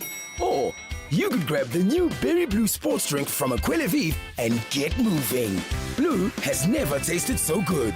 Bursting with bold berry flavor, packed with electrolytes and vitamins, and free from colorants. Aquila sports and power drinks. Let's move. Coming up on 702 Drive with John Perlman. John, I've just seen you walk in with a house on you. Oh. Bags. Oh, yes. Yeah. I'm just, decamping. I am indeed. What's happening today? So, good afternoon, Jane, and good afternoon, everyone. Coming up on 702 Drive. Yesterday, we spoke to Solidarity. They represent 2/3 of the pilots who work for SAF Air. They're saying strike action looms. Will get a response from SAF Air, from Communications Head Kirby Gordon, to find out whether this can actually be averted.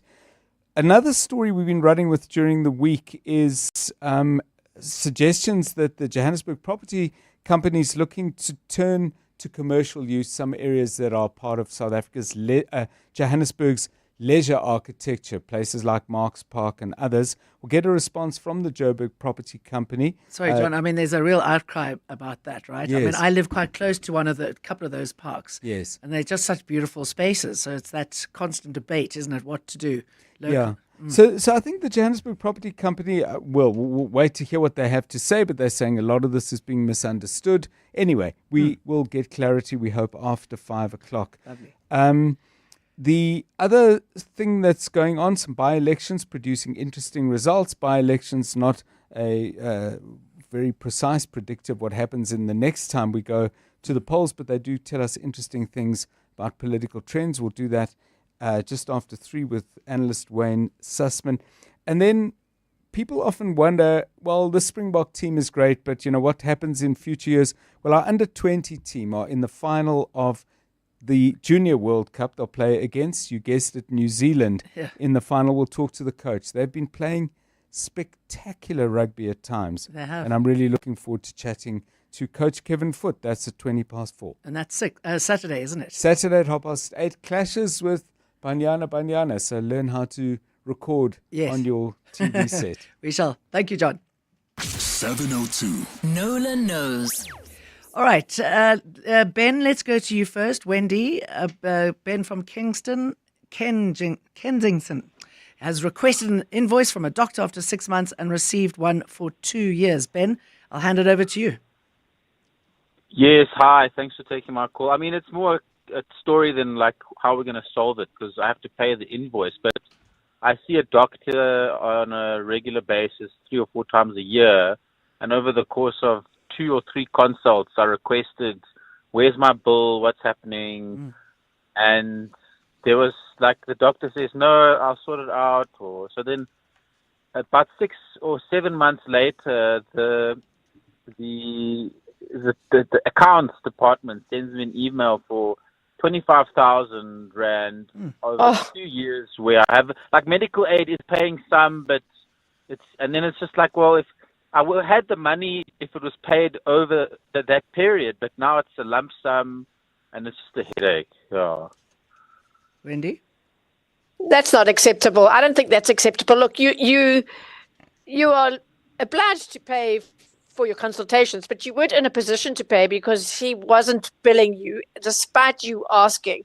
So, but be very careful of medical practices. They're very quick to hand over to debt collectors, and then your problem becomes bigger because the debt collector adds their costs and whatever. And I always say, pay now and fight later, which goes against the grain. We just feel that's completely unfair. But what I certainly would do is, if I were you, I would say, explain the background as you've just explained to all of us, and then say, this is unreasonable that you now hit me with this lump sum. I was trying to avoid this.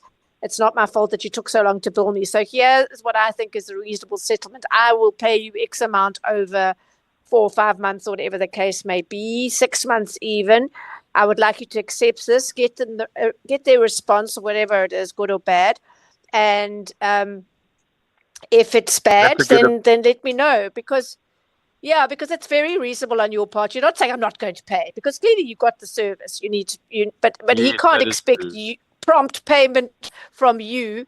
He can't expect prompt payment from you when he decides he's going to do this lump sum billing. I find with many medical practices, and especially, with the doctors themselves, they can be quite, they definitely think they're service providers in a totally different league, but actually they aren't. We need, as consumers, the same courtesies around disclosure, prompt billing, and all the rest as we do from any other service provider. So that's what I suggest. You're welcome to copy me on that email. It might save a lot of time. Just consumer@nola.co.za. It might have an impact, it might not. But you've got nothing to lose. That's what I do for starters. And then please do keep us posted. Okay. Thanks, Wendy. That's very helpful. Thanks so much.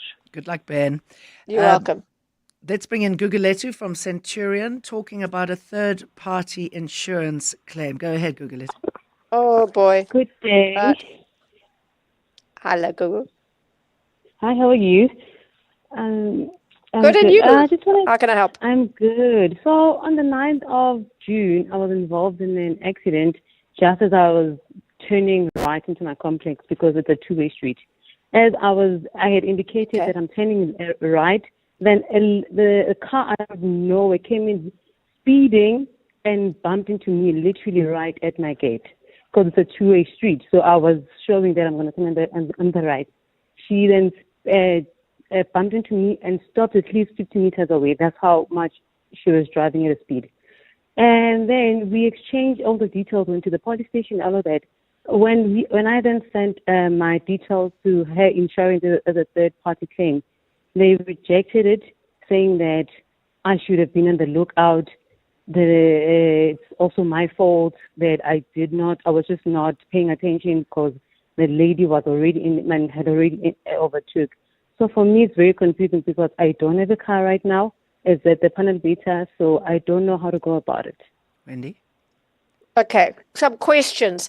Do you have your own insurance policy on that car? No, I don't, because we had just gotten it, I think, at least 2-3 months back. So we had not planned on getting it at that time because we were also desperate in getting a car because we actually got a smaller car because we went from driving a big car to now downgrading. So we were not in a rush to get insurance at that time. Okay, so one of the things I want to say, and this is after the horse is bolted, obviously, that is really, really risky to not have insurance. Don't make the mistake of thinking third-party insurance is going to save you because, number one, there's a very good chance that the person you have a crash with is also not got insurance because about 75% of cars on the road are not insured. And even if they do, it's not a straight insurance claim as if you were going to claim from your own insurer. It's a legal issue rather than an insurance issue. So you have to prove that the other party was at fault, and you're not their client.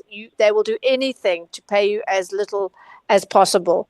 So they apply this blame apportionment split, and so was your car moving at the time that the other motorist hit you, or were you stopped at your gate?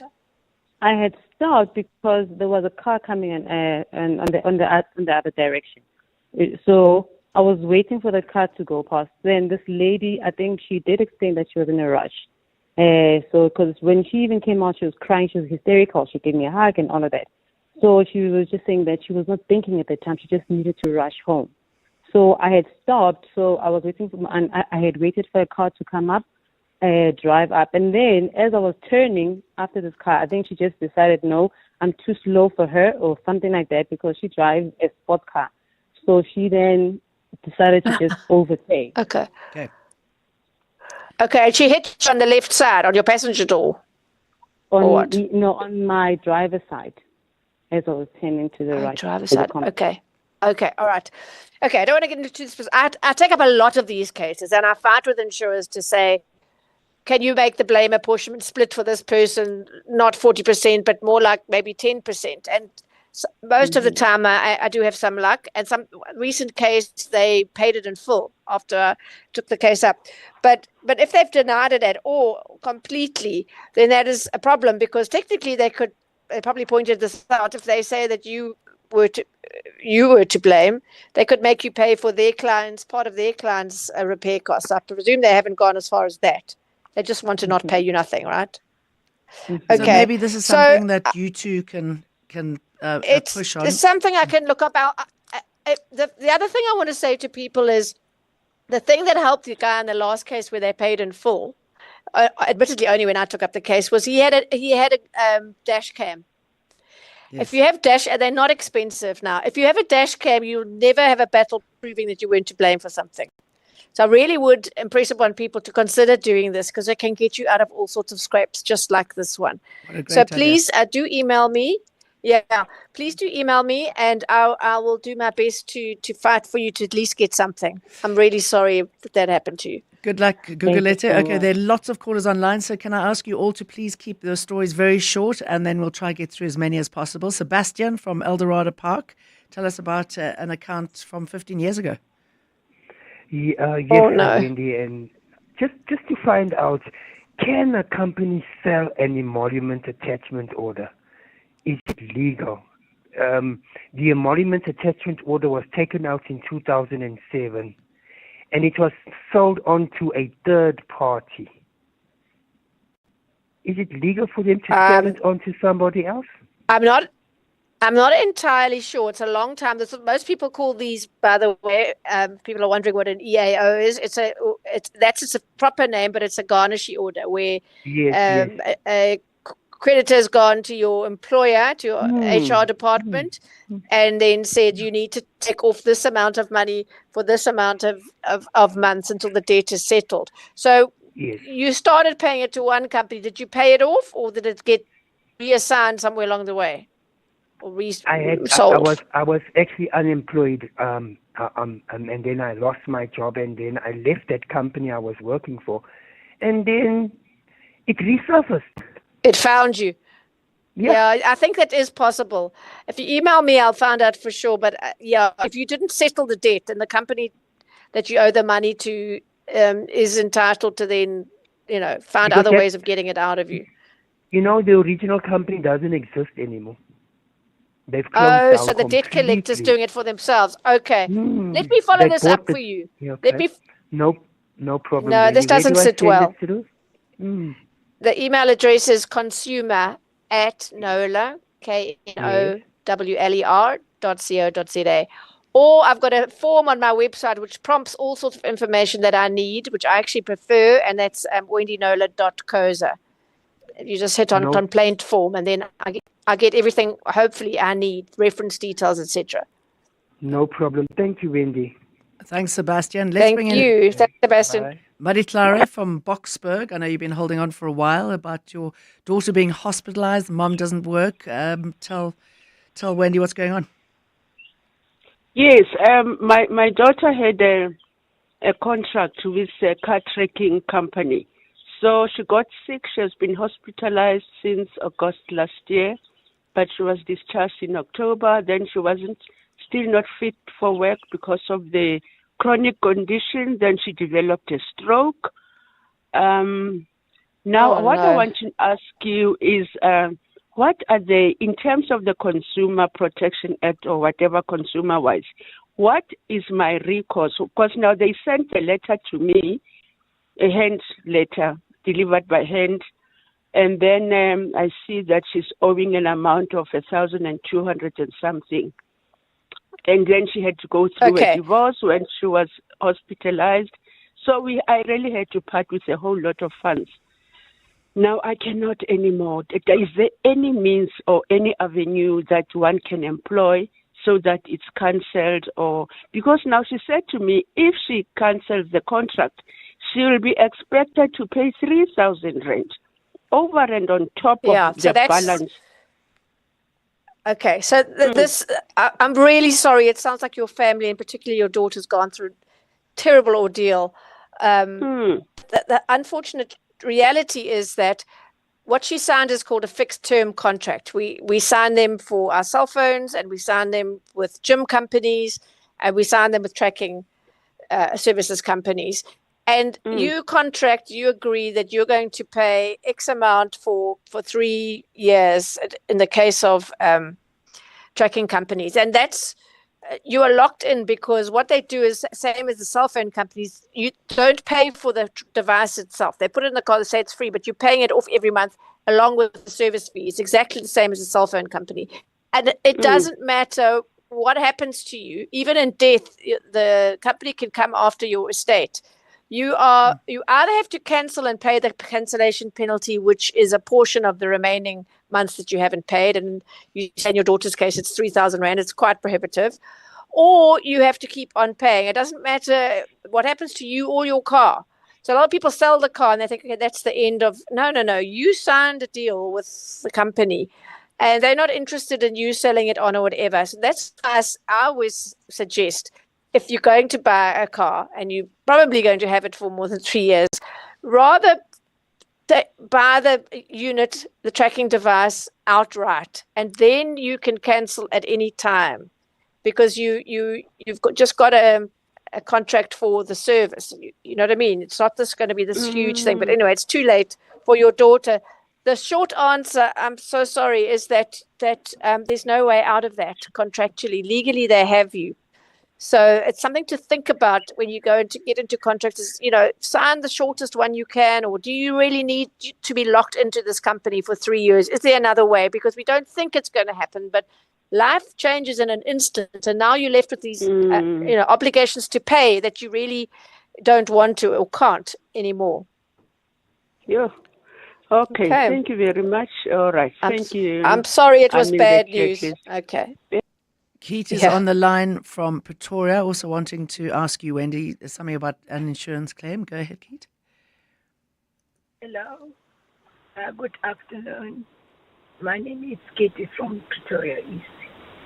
I would like to request for a help, because I claimed from my insurance. It's quite a long time, from 2019, 18 to date. They have not paid me. I need help. Okay, so this is a very old claim. Prescription could have happened. You said they haven't paid. Have they refused to pay, or have they just not engaged with you about the claim? It's quite a long time that they've been engaging, asking for this document, asking for this, then we submitted.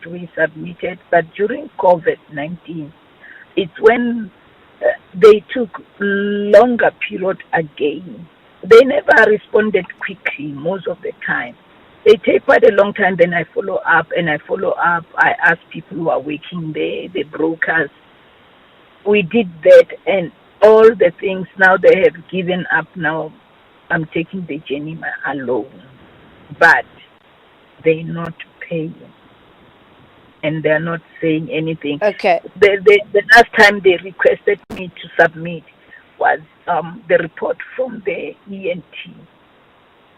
And I submitted. What is it a claim for? Sorry to interrupt. What is the claim for? Was it a life insurance claim, a motor claim? The disability claim. Oh, disability. Okay. Okay. So it's not something we can get into on air. These are long stories. Can I ask you, Katie, to please email me what you have? Put it down as concisely as you can, with the reference details, the policy numbers, etc., and I'll take a look off air. Okay. Oh, okay. Do you need proof of those emails for the communication that I sent? If you can, but just to.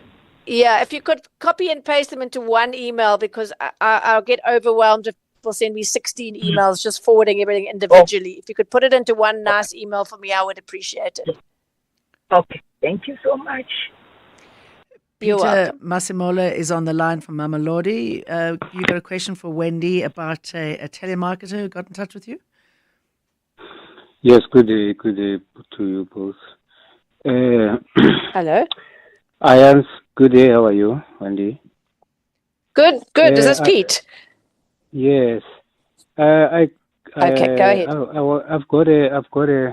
I once fell into these telemarketers where they were selling the network contract.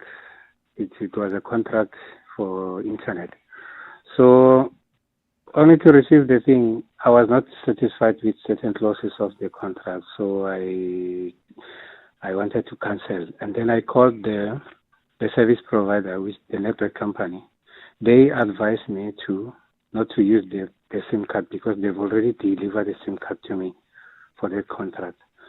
So they advised me to not use the contract, to destroy the SIM card actually. 2 months down the line, they started deducting in my bank account, which I reversed the first and the second. So they referred me, but I've told them that I've cancelled the thing. They referred me to one of these credit, whatever you call it, the third party, these lawyers for. So they say they're going to charge me for their courier to deliver a SIM card to me and everything. All those things cost me. They say it's 1,100 and something. I don't remember the amount. So I started paying that third party, not the network provider. Oh no! I paid, and then after that, they never called me again. They send me to another court company, these collection companies. So I have to pay the nowadays. The second collection company, they say I must pay 5,000 and something, which the first company. No. I'm going to stop you there. This is a story I hope to come back with next week, Pete, and I really do urge you to please email me. The most important question I have for you is, how soon after getting the contract, or taking out the contract, or getting delivery of what you were supposed to get to use the contract, did you say, this is not what I want? I want to cancel. Yes. How long after the call? I did call the network provider, so that I'm not certified about this. One of the. But how long after? Sorry, the key question is how long. How long? I can't hear you. I didn't hear your question. How long was? I want to know how many days after you got that telemarketing call and you agreed to the contract, how many days after that did you say, I don't want this, I want to cancel? The same day I received the same day. I didn't wait a day or 2 days. No, okay. The same day. All right. I canceled the same day. Okay, so that's right. Brilliant. That's music to my ears, because you have a 7-day cooling off period if you agree to a product or a service over the phone, which is fantastic. Okay, sorry, can that's I suggest the end of it. You should have been dealing with the network, so please email me, Pete. I will take up your case, I promise you. Okay, very quickly, Thuli, sorry, I know you've been waiting. Go ahead. Hi, thank you so much. Wendy, I just need advice. I lodged a claim with the car insurance company last year, of which they rejected the claim, and I took it to Ombudsman.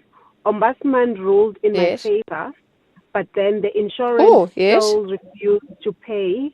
They insisted on a meeting with Ombudsman to explain why they are rejecting the claim. But then Ombudsman suggested that, you know what, we can still go that route, but it's going to take so long because at the angle that they're trying to use, it's really not making sense. Then they advised me to go a legal route. And then I contacted the lawyer who sent them a letter and requested that, can we just meet and discuss this issue and see if we can settle out of court. And then they insisted on letter of demands to go the high court route, but they are just not willing to budge, and that's going to take so long. So how exactly should very I go interested, about this Thuli. whole thing? Thuli and Wendy, I'm very sorry to do this. Phone Thuli, me.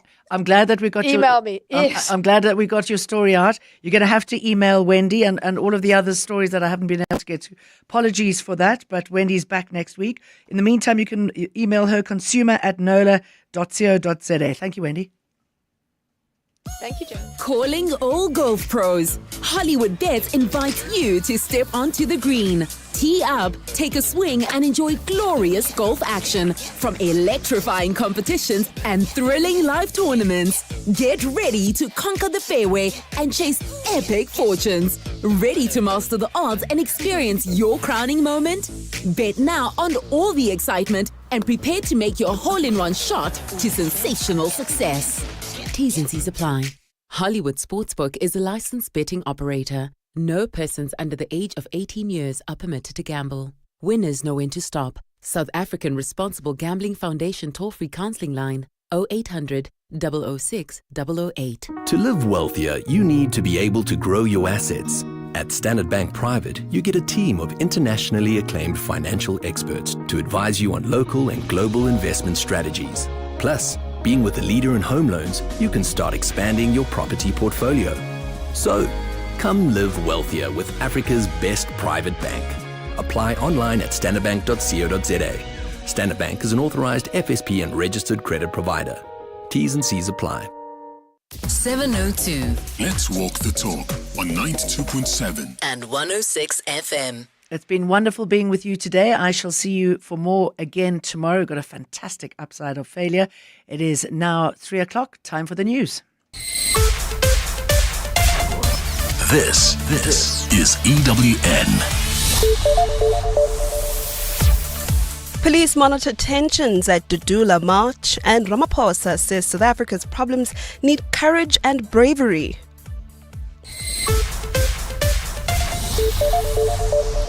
Good afternoon, I'm Khomotso Modise.